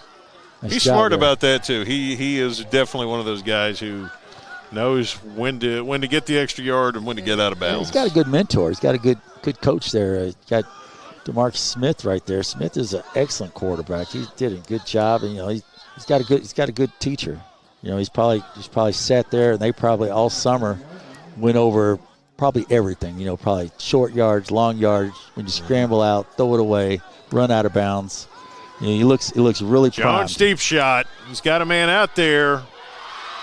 He snags it and ducks out of bounds, and he caught it. There you go. There's the big man, Khalil Foreman. Yeah. Been looking for him all night, and this time snuck down there and caught it. Yeah, I've been wondering when he was going to get a pass, and they hadn't thrown much to him, and there he is right there, Dominic Foreman. He had 2 catches for 56 yards. He's been more known for his tackles. He had about 8 tackles on the season. That's Khalil Foreman, the big guy, but a flag is going to bring this one back. Khalil's is that Foreman? 6'7" Foreman. Oh, the 6'7" yes. Foreman. Yeah, not Dominic Foreman. I apologize. Right. He's everywhere, too. He's had a big game. But he's a big 6'7" man. Yeah, correct. I apologize. Yeah, it's got to be I'm going to assume they're brothers. They're both juniors, if they are indeed. It might be got to be twins. rough for Dominic to be 6'2" and be the little brother. Don't see that a lot. I had a couple guys that were twins I coached, and we'll talk about that in a minute. One was 6'2", and the other one was 5'9". Huh. They're identical. They weren't identical, but they were born at the same time. 2nd 7, Jones. Going to pull it down and run with it. Going to get the first down and get out of bounds. They're called Blackerbies. They're one play quarterback, one play defensive end. 6'2", one play quarterback. The 5'9", one play defensive end, but they were twins. So well, again, there's a 5-inch difference here between the Foremans, and it could be a coincidence, but Yeah. they're both tall, rangy athletes, both in the same class at the same school. I think it's likely probably that they twins. are brothers. Yeah, yes. probably brothers and twins. Yeah, that's got to be rough. Yeah, I've got one sibling, and she is 9 years younger than me, so there weren't going to be any height challenges at my house, but that would be a tough one. There's 5 of us, and I think I'm the second tallest. It didn't take you long to figure through it. I'll put it that way. I know where I stand. There you go. No pun intended. Stand. First down at the 37. Jones got time over the middle. Nice Tried to throw. get it to Nice him. throw. Just right out in front of him a little bit. Yep. Yeah. Well, pressure right there. Good pressure by Butler right there. Quarterback's hung in there. And a nice throw. He made a really nice run the play before when he got out of the pocket and ran up for some positive yards right there to give him a first down. Yeah. So this time he drops back, tries to throw it, and a lot of good pressure by the Butler defense to put him on his back right there. So right. But he's still in the game. They're keeping him in the game, and they're still throwing the ball. There's 3 minutes to go. This is what they do. So, they talk about basketball. You live by the 3, you die by the 3. It looks like Valley. They live by the pass. They're going to die by the pass. Yeah, they're Coryell, it's what they're going to do. They're going to throw it up. The Warren Moon style offense. Going to put 4 out there and just going to throw it every play. And they do a good job. They've got a lot of good athletes who can catch the ball in They space. do, yeah. It's just there are some fine-tuned things that will come with reps. And you could see it in the pregame. They had some big stud-looking players out there. And and you see it now, but when in the pregame, you just saw them out there. It's like, man, And he said, from what we saw 4 years ago, this is just very different. It's very different and very much. Jones' time breaks down, fires at the last second, and able to get it to his man over on the sideline. Now, I think that is Dominic this time. Dominic Foreman, I believe, able to sneak in there. Yes, the merely 6'2" receiver. Yeah, just little guy, 6'2". But a lot of pressure right there by number 8, Christopher Lauderdale. Lauderdale putting big-time pressure on the quarterback, making him – and it was a nice throw by the quarterback, running to his left, throwing there, hitting his receiver. That shows you some skill that he has, but that was big-time pressure by Lauderdale. He was right on his neck right there, pushed him down as he threw it. And looks Gonna like be a penalty here on Valley. They had an ineligible downfield. Yeah, ineligible downfield, and snuck looks like one of those big linemen out there. Your quarterback looks like he's he's trying to shake it off a little bit. Getting pushed down 2 plays in a row, getting hit big time last play, or 2 plays ago, and getting pushed down this play. We've had Ryan Cox counting penalties tonight, but I think his pencil broke. Yeah, or he would have run out of lead or ink if he had an ink pen. He holds up 18 fingers. That's. I'm assuming that's the count of penalties, not how many pencils he's done. Valley's had a lot of penalties tonight, but like I said, they'll work on these, and coach will have them working on these, and they'll be running come Monday, hopefully. Second down. Make sure it doesn't happen anymore. So many flags, goodness. 2 receivers each way for Jones. High snap, but he's got it. Gives Tompkins. Tompkins spins out of a tackle and gets, around half a dozen. Smart play right there. Smart play. Keep the clock running, Late flag. Keep your quarterback out of harm's way. And now it's getting edgy out there. Yeah, a little chippy. Yeah, guys are starting to do things. Referees throwing flags. I think they threw a flag. I'm not sure. They threw a flag. I saw a flag. And so looks like they're gonna. It looks probably going to be some type of personal foul on one team or the other. Yeah, or both. Or both, and call offsetting penalties. But we'll see. Let's see. Personal foul. Personal foul on the offense. And they're going to push them back. So that's going to be 19. That's going to be magic number 19 right there. That's Ryan about to run out of fingers and toes at this point. So going to have to borrow some from somebody. Yep.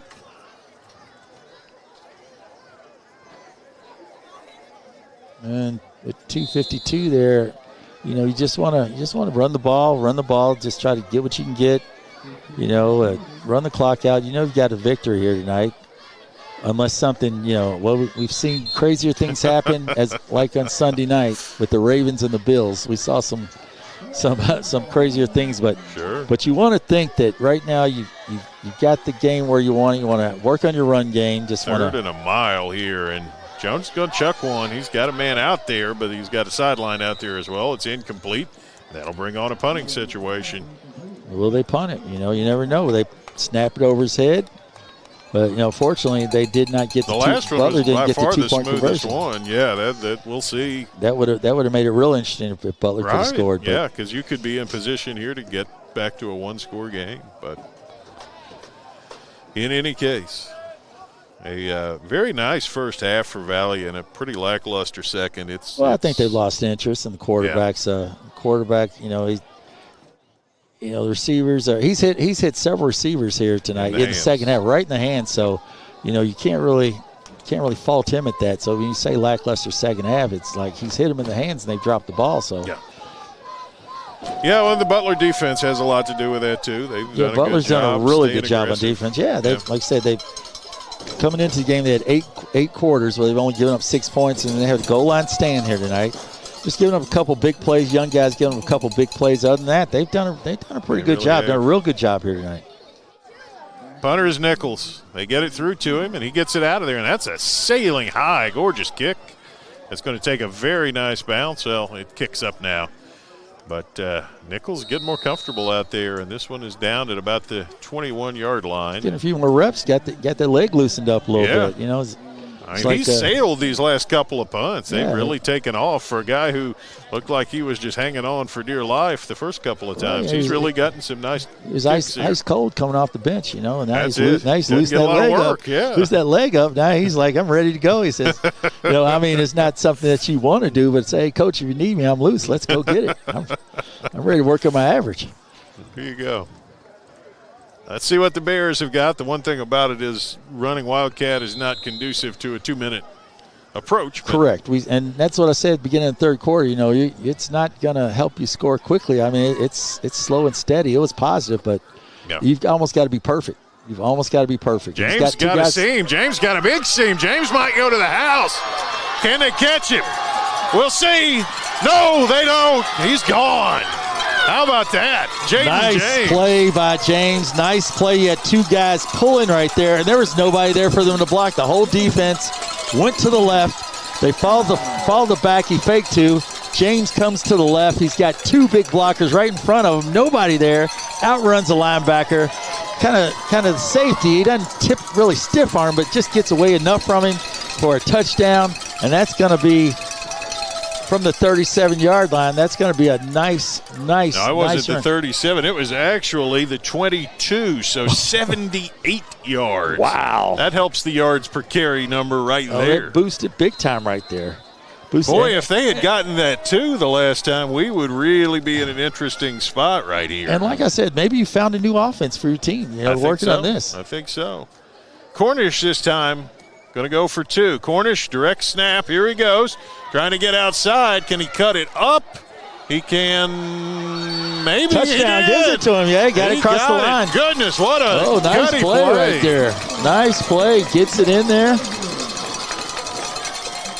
I thought he was going to be stopped short, and he just would not be stopped. What a play. Well, he reached out at the very end. It was being held by a Valley defender, but he reached the ball across the plane, and as it crossed that white line, touchdown, 2-point conversion, whatever, it's good. Then he lost the ball, but all it has to do is cross that plane. That's it, 26-16, and again, goodness, that 2-point conversion really could have put Butler right back in the thick of this. And you wonder, is Coach Smith going to come out and throw it again?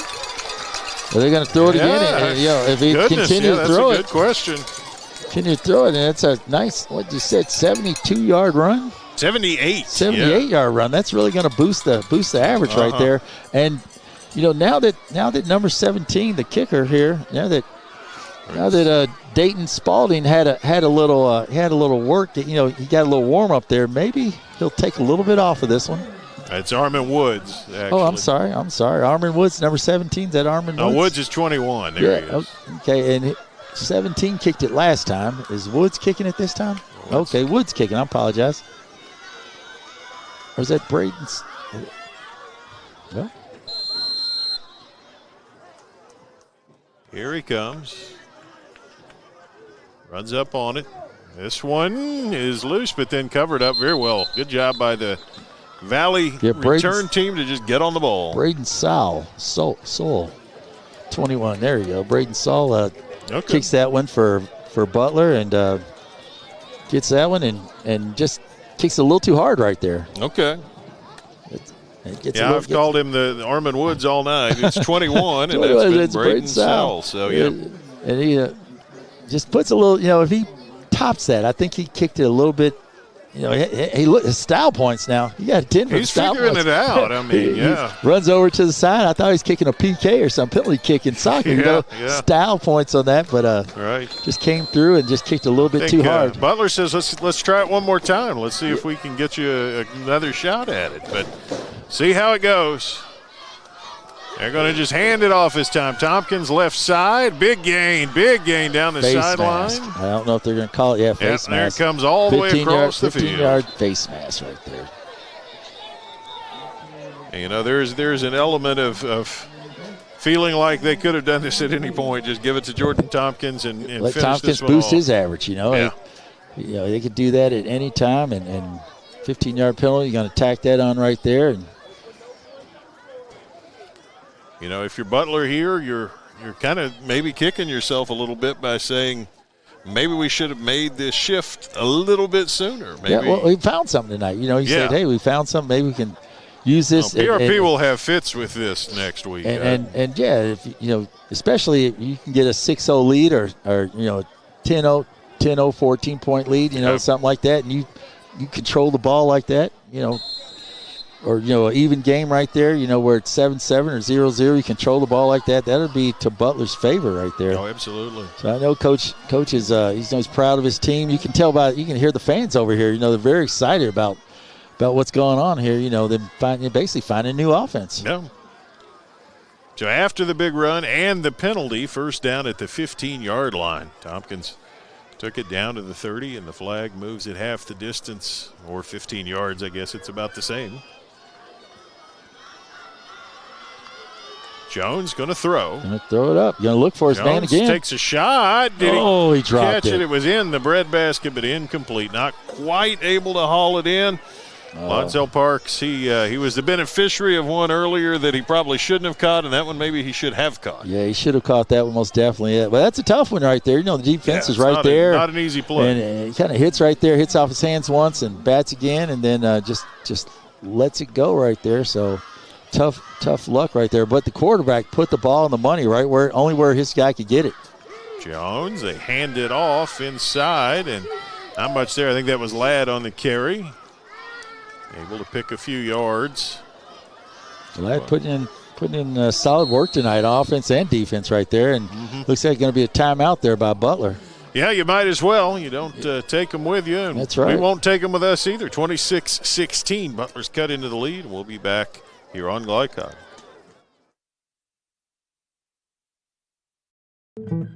Founded in 1910 in the Ohio Valley region, German American Bank has been raising the standards in banking and wealth management for over a century. Big enough to provide the conveniences of modern banking, yet small enough to care about the people and communities we serve. Because we believe that when a community thrives, its people prosper. We're lending more than money. We're lending a hand. German American Bank, building our community together. You're tuned in to Louisville Football Friday from Glycod.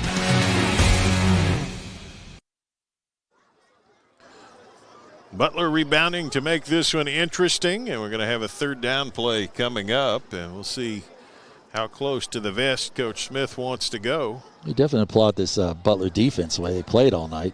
And then Valley has helped him out a little bit with a couple of passes, incomplete passes there, and keep the clock where it's at, and Butler's got an opportunity here. The Lad is the running back here beside Jamie Jones. Third down. Jones throws quick throw in and out of his receiver's hands, which stops the clock. Yeah, he had Amar Orndorff, a 5'5" sophomore right there, put it right in his breadbasket, and he dropped it again. And like I said, the quarterback's throwing some really nice passes. They hit Orndorff earlier right in the breadbasket. He threw one a little too tall for him earlier, but the last two passes thrown to him right in the breadbasket, and Orndorff caught one, dropped one. So the issue here is they're out of timeouts, and they're on the sideline talking about what they're going to do, and they're apparently going to go for it, which, again, they don't kick, so that's not shocking, but I can't imagine the play clock is very high at this point. Well, we'll watch that back official and see where he's at. Yeah, maybe he looks they were at his quicker watch than I thought they were. I don't know. They could have started late there, so. Now they're going, fourth down, and here comes a flag.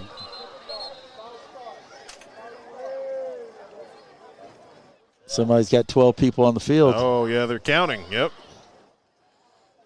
Illegal substitution. I see the sign, and it will That's be going to be valid. loss of down, so did he give the ball up on that on fourth down? I don't think you give up the. Give the ball up, you just move it back. Yeah. Loss of down, so you can't really lose it down on fourth down. No. Yeah. So I know it's a loss of down play, but it's like. They'll back it up. So what do you go back to fifth? Fifth down, yeah. Yeah, I've only seen that happen one time. That was the Colorado game where yeah. it was like, I said, well, isn't that fourth down again? Or I was like, what do you mean? I feel like I've seen some fifth downs a few times, but they weren't supposed to be. Exactly. It's like that's supposed to be. No, 4th and 10. Yeah, let's. Now, does the clock go back? Did they start the clock? I think they did start the clock, but it should be at 46.8, and it's at 44.4. They put it 44.4, so. Being the home team, being the home team, I'll be being shocked, the home team, sometimes you get that. He's going to throw it again. Throws over the middle, and this time it's caught and broke a tackle. Did Touchdown. He get in? He did and he get slams in. it, and he spikes it. And he gets a flag for it. And there's another flag for it. That's Dominic Foreman right there. Dominic Foreman able to get in the end zone. And NFL spikes it after he scores. But that was a heck of a play, though. But he caught that and just over the middle, juked one guy, juked another guy, and then raises up and gives an NFL spike. Gives one of those Gronk spikes. That's how Gronk used to do it when he scored for the Patriots. Just slams it down and touchdown there. So that's a. So the score gets us to 32-16. 15-yard touchdown there, I guess. Yeah. I've got it at 17. 17? Yeah. 7. And, okay, so coach is going to keep throwing it. So. Well, I'm assuming that the touchdown does count. I think he was in the end zone, and then they spiked it afterwards. So might have had 2 penalties there. Might be why this is going. Okay, it's just 1. Yeah. Get the explanation. Oh, illegal shift. Well, if it's a legal shift, then it's then it is coming off. It's not a touchdown then. Okay, no touchdown. It's going to be 4th and forever. Yeah. So I need to delete that. Well, tonight, honestly, the mistake I think is taking any play at face value, because as many flags as there been, anything you see is capable of being wiped out. This is 4th and a mile now. Now, wouldn't it be something if PRP? They lost 9 seconds off the clock here too. Yeah, if Butler picks one off and scores here, that'd be just 4th down in eternity. They've got rush Jones. 4. They got everybody back. Jones, I guess. Well, he's going to launch it. Here it comes. Throws it up there. Tipped, and Cornish knocks it incomplete. Probably lucky that he didn't knock it to Foreman, who was back there. Yeah, but now we've got possibly another flag. I don't know. Do we? We do. Holding. It's a hold. Decline. I assume you decline it. Although, I don't know. And a cramp. You got a lot of deal with a cramp out there. He's been running after quarterback all night. He's caught cramps, but that's a great job there by Cornish to knock it down. You don't want to intercept that on 4th down. That's all they tell you to do. Knock it down so you can get the ball back, whether you're winning or losing that situation. In this situation, you don't want to intercept that unless you got a clear sideline. That was Lauderdale who was cramping up, but he is up on his feet and over to the sideline. So, well, the Bears will get a couple plays here to see if they can see what happens here. Any closer, but down by 10. I'm sorry, down by 10 here. Down by 10, yeah. And there's no 10-point play here, but no.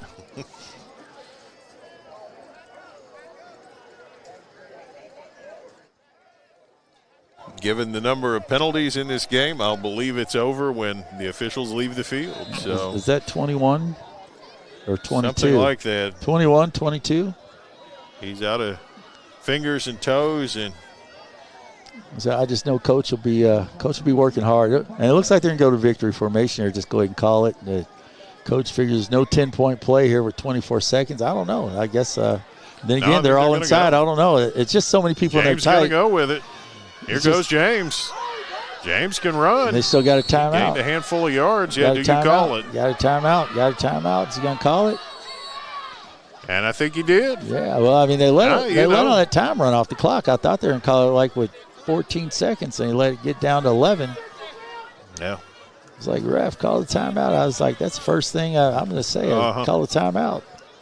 So you got one timeout left. They will call it, and we will take it. A few seconds remain. Valley and Butler here on Glycod. Red Ball is Southern Indiana's recycling choice because we can turn the scrap metal you bring into scrap money. Located in Jeff and Madison. You're tuned in to Louisville Football Friday from Glycod. All right, the final few seconds. They did get a little more time on the clock, put it back to 14. So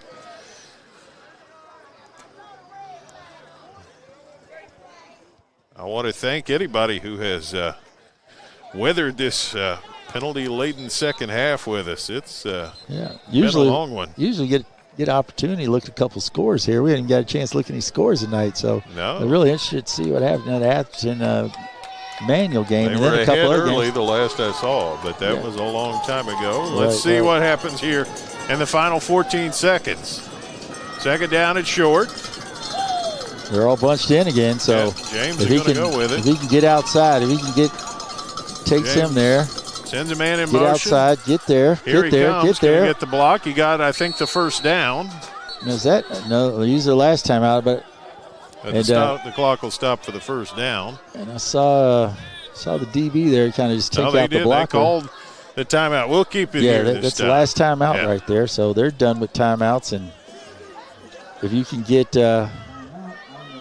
like I said, the quarterback is throwing some nice balls, but just been off on the targets right there. Yeah. A receiver may do an out while he throws a post, or a receiver may do a post and he throws it out. But they've got a young quarterback in there now, so they're going to throw it. They're going to have to throw it, and with 7 seconds to go, and is this one of those plays where they're going to try to pitch it back, pitch it back, pitch it back? That's the only thing we haven't seen tonight, and I think. That's what they're going to do because they say got the young quarterback in there right now. Yeah, Vic Smith back in there. Got no empty set. Yeah. Smith. He's about to be plowed under. Well, he steadies himself. He's going to let it fly, and it's going to be intercepted. And here comes a run back, and it's going to go out of bounds. And somehow the clock has only got to 4 here, seconds, so 3 seconds, 2 seconds, 1 I second. think it'll run out. They're going to run it out. Oh, they're going to put it at 0.6. Put it at 0.6. But Coach Wheeler said that's the ball game. That's good. Coach Wheeler said we're good. We're finished. We're good. So Valley, they might as well party like it's 1997 because for the first time since that year, the Vikings are 4-0. And it was a hard-fought one in the second half. Butler, a valiant rally to pull it to 26-16. The Bears fall to 1-3. But we will take a brief break. Be back to catch you up on how we got to this final. 26-16. Valley with the win and the move to 4-0 here on Glycod. When it comes to medical imaging, you have a choice. Choose Priority Radiology in New Albany for convenient quality services like CT, MRI, X-ray, ultrasound, mammography, and more. A proud community supporter, Priority Radiology is devoted to making sure you're informed and comfortable every step of the way. Tell your doctor or provider that you choose Priority Radiology when outpatient imaging is needed. Visit PriorityRadiology.com, celebrating 20 years of serving our community of athletes. Priority Radiology. You have a choice. UA Local 502 is powered by Louisville and Southern Indiana's best trained, most productive plumbers, pipe fitters, and HVAC service technicians. A proud community partner with over a century's worth of service, UA Local 502 members have the knowledge and experience for the project you want done, whether it's large or small. Visit lu502.com for information about the contractors who employ our members. UA Local 502. We do it right the first time. 1965 male graduate and basketball star George Tensley knows the value of providing quality service. And that's what you get when you dine with Tensley Family Concessions. They provide travelers with many fine choices at Louisville Muhammad Ali International Airport. Whether it's Kentucky Fried Chicken, Chili's, or Starbucks, you know your travel experience will be a more comfortable and convenient one. Learn more about our company by visiting the website tfcfamily.com. When you're buying or selling a new home and you want to do it with few hassles, count on Polo Real Estate Group. Founded and owned by 1993 Male High graduate Dion Reese, Polo Real Estate has over 2 decades of experience and offers skillful consultation and representation for your sale or purchase. Polo Real Estate Group, a realtor you can trust. Blind Direct, not just blinds.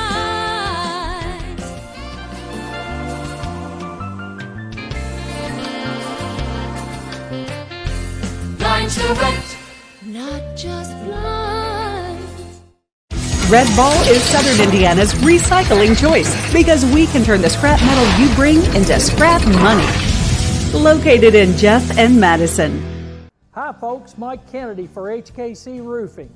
HKC installs the most effective gutter guard on the market at half the cost of the national brands. We guarantee it. Call today for an additional 20% off. Tonight's post-game recap is brought to you by HKC Roofing. For your next roof repair or improvement, contact HKC at 502-212-1081 or visit roofyourhouse.com. HKC Roofing, better than guaranteed.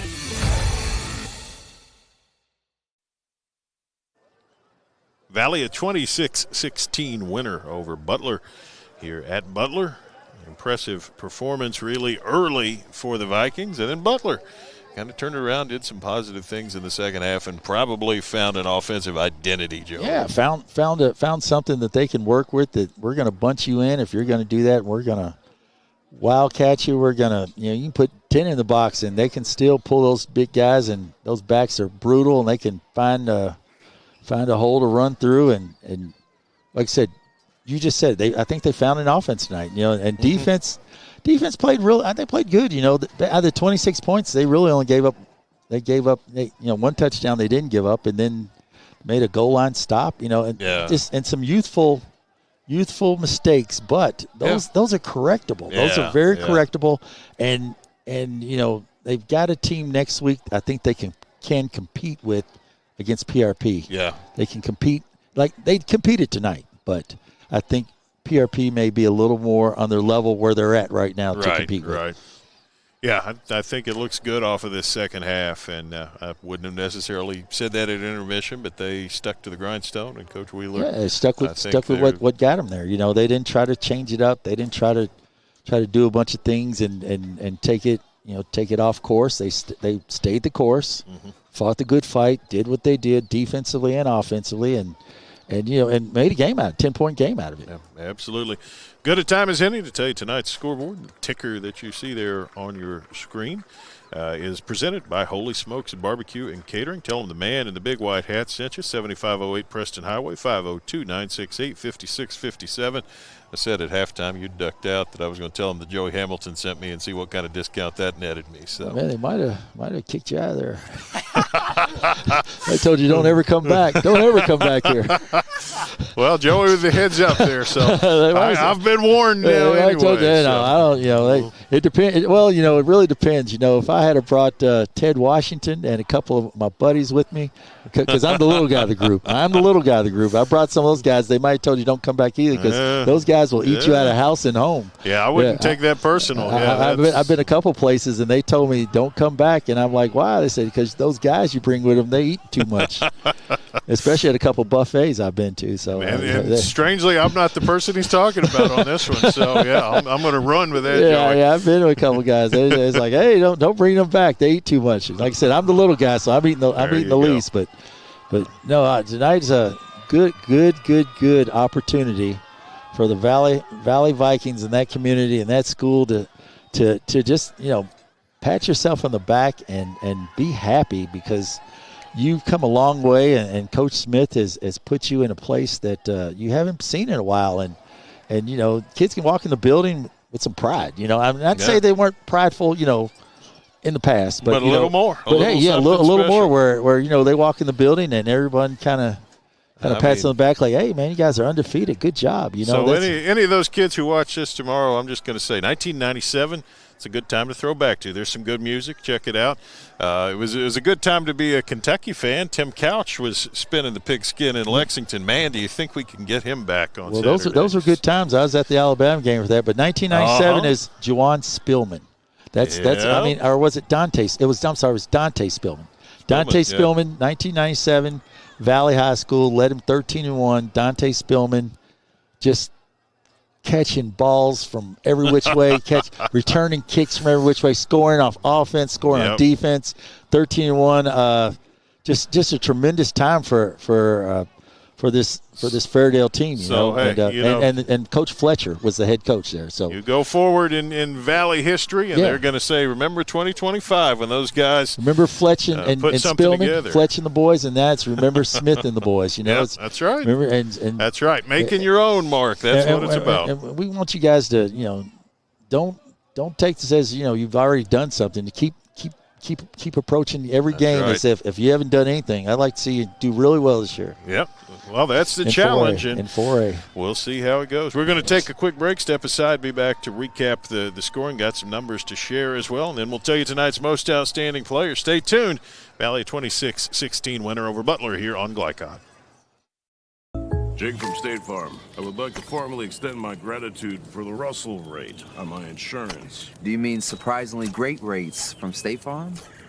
I don't believe in accepting help, but I'll make an exception. Here's the deal, Russell. There's no special rate. These prices are for everyone. Consider us square. I made that from memory. I know your face that well. For surprisingly great rates and great service, call State Farm agent Mike Shelton in Louisville today. Like a good neighbor, State Farm is there. When you want the right agents for your real estate, choose the Van Treese team with Semin Realtors, Louisville's oldest and largest real estate firm. Former University of Louisville basketball star Stephen Van Treese and his wife Laura have put their diverse and combined expertise to work in helping you buy or sell your house. Contact the Van Treese team at 502-468-1463 or visit them online at vantreeseteam.seminin.com. Seminin Realtors, always one step ahead. Looking to ease the stress of running a business? Then count on the accountants at Kelly King & Company. They offer a wide array of services, including taxes, payroll, and bookkeeping, while providing deep analysis and strategic guidance to help you make sound, smart business decisions. Contact Troy and Crestwood at 502-241-5656 or visit them online at kingcpa.net. Kelly King & Company, proudly serving and supporting Oldham County for generations and a dedicated partner to small business. 1965 male graduate and basketball star George Tensley knows the value of providing quality service, and that's what you get when you dine with Tensley Family Concessions. They provide travelers with many fine choices at Louisville Muhammad Ali International Airport.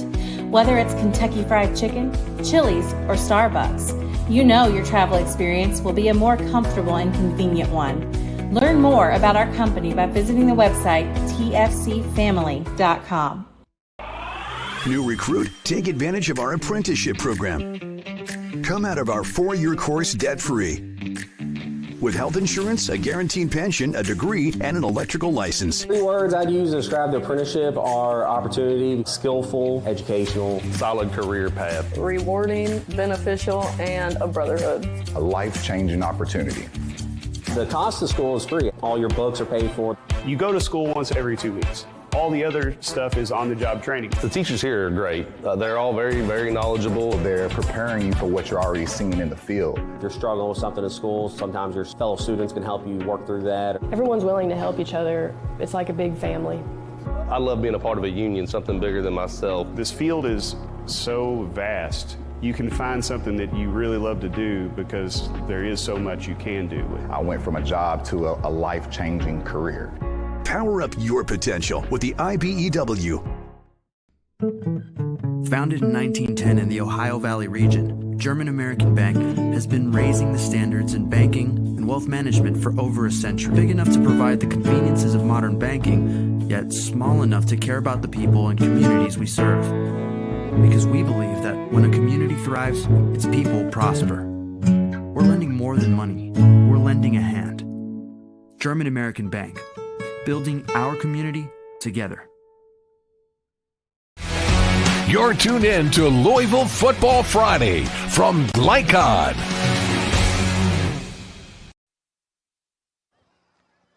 Valley a 26-16 winner over Butler, and a chance to show you how it got that way. A look at tonight's final numbers from German American Bank, strengthening communities since 1910. I'm just glad you had enough numbers in your computer, Nick, for that penalty figure. 21 penalties. Good gracious. Wow. If you're Butler, you got to say 4 times in the red zone. We've got to just cash in on some things. And that was the story of the second half. 26-0 at halftime. Butler gets on the board with a safety on a punt. The ball is snapped over the punter's head. Cash Nichols goes back and gets it. They tackle him in the end zone, 26-2. But then a pair of touchdown runs from their outstanding running back, Jaden James. The first one from 10 yards out with 5:41 to go in the fourth quarter. 2-point attempt was no good, which at the time didn't seem that consequential. But after James busted a 78-yard run less than 4 minutes later with 1:58 on the clock, it was important because Cornish able to get a 2-point play there, 26-16. Had they hit that 2-point play, it's 26-18. It's a one-score game. Yeah, and all this craziness at the end would have been even crazier, but 26-16, and a lot there to like, a lot of impressive stuff overall in the second half, particularly for Butler, and in the first half, particularly for Valley. But both teams got some growing up, got some good reps, got some good experiences. I think Valley is going to do very well next week. got to play North Hardin. Hopefully the kids. We just hope the kids don't get so excited that they're 4-0 and don't show up next week. If they just show up and work on those penalties, I think they're going to be in a good spot. Butler, I think it's going to be tremendous for them. They're going to compete next week, and they found them a new offense. Defense is probably still going to do what it does, and if they can, control the line of scrimmage, control the time, get up a score, maybe get up 2 scores, and then stay with that offense. I think good things are going to happen for them. And like I said, and right now, word on the street is that they're playing. Everyone's playing for second place in that district behind Atherton. But and if Butler finishes second in that district, good for them. That means that they like I said, they've got some good things on the horizon with those young guys. Yeah. And you've got teams like Iroquois, Seneca. So they can compete with those teams. And so for the district, playing against those, and then they, still have down the road, they have a tough KCD team, which 1A has been on a roll, and then they got Holy Cross at the end. Another battle, another big Dixie Highway rivalry battle. There are so enough of those, yeah. Goodness. So it just keeps on going. So it's just opportunity after opportunity after opportunity for Coach Wheeler and his team, and week to week, and like I said, this week they are 12 points a game and 18 allowed.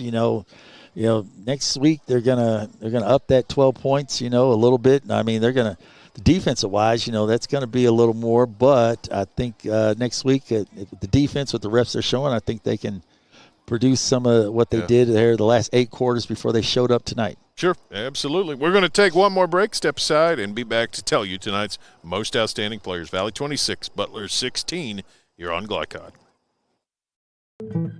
Founded in 1910 in the Ohio Valley region, German American Bank has been raising the standards in banking and wealth management for over a century. Big enough to provide the conveniences of modern banking, yet small enough to care about the people and communities we serve.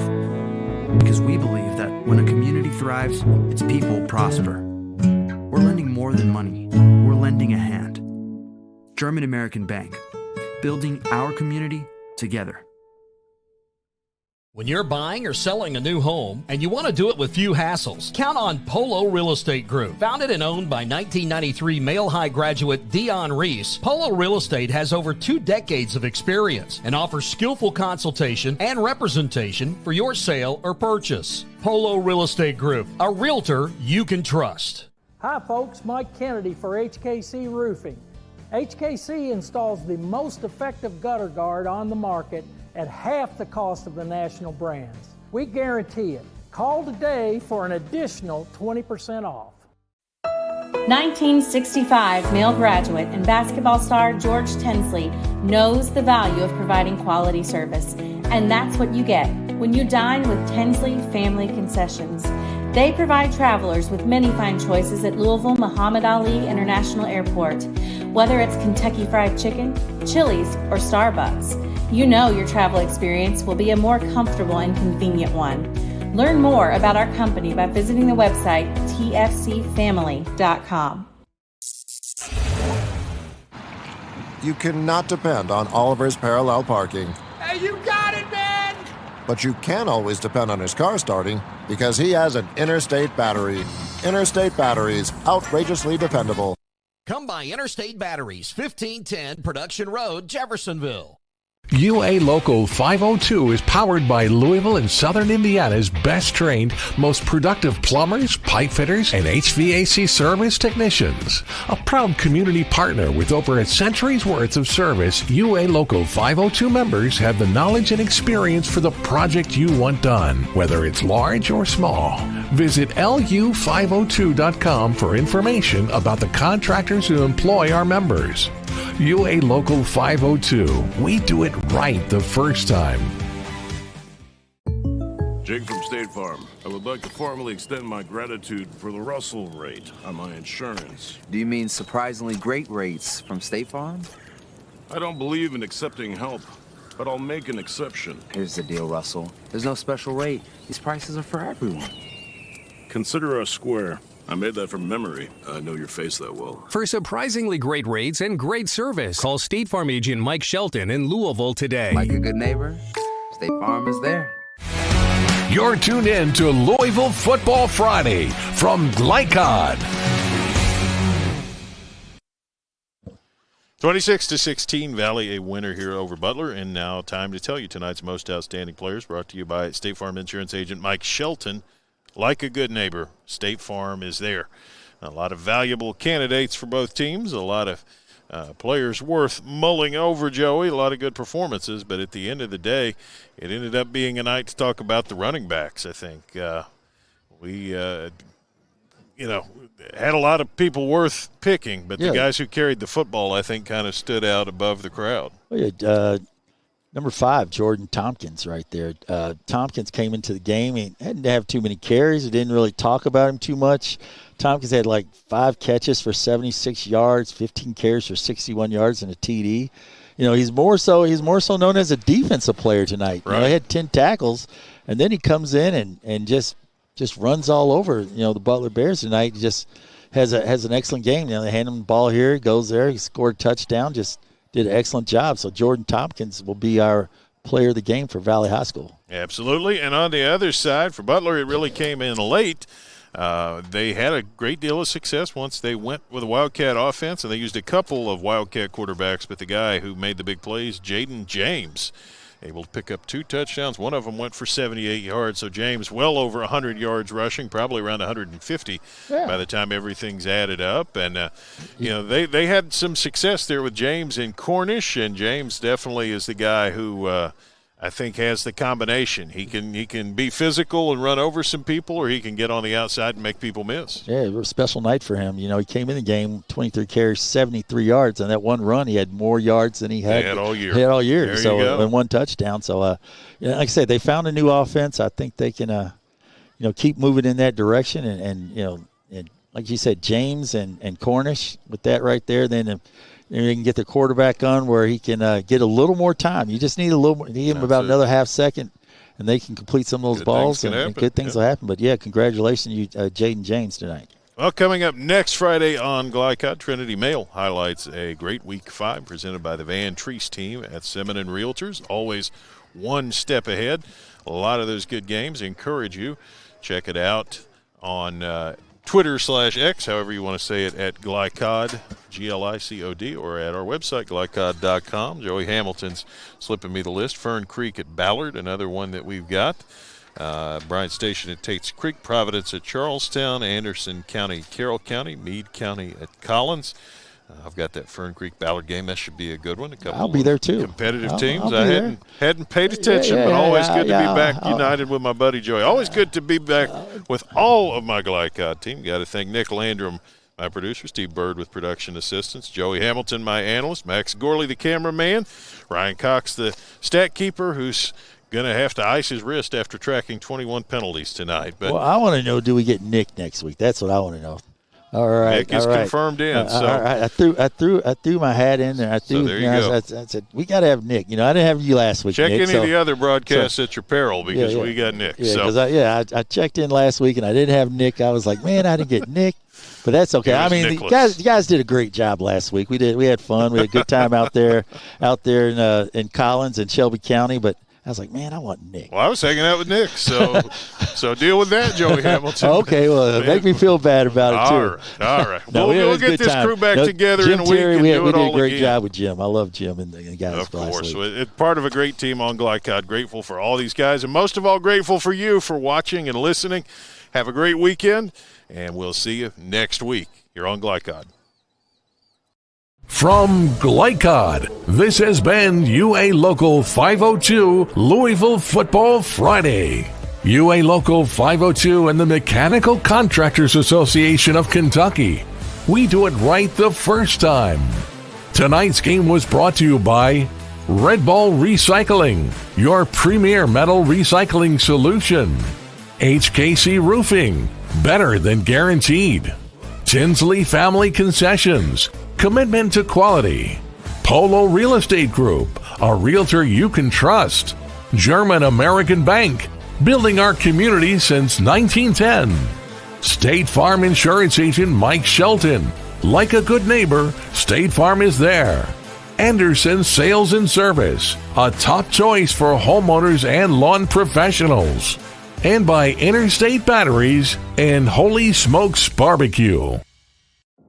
Visit glycod.com and follow us on social media for information about upcoming broadcasts and other high school sports content.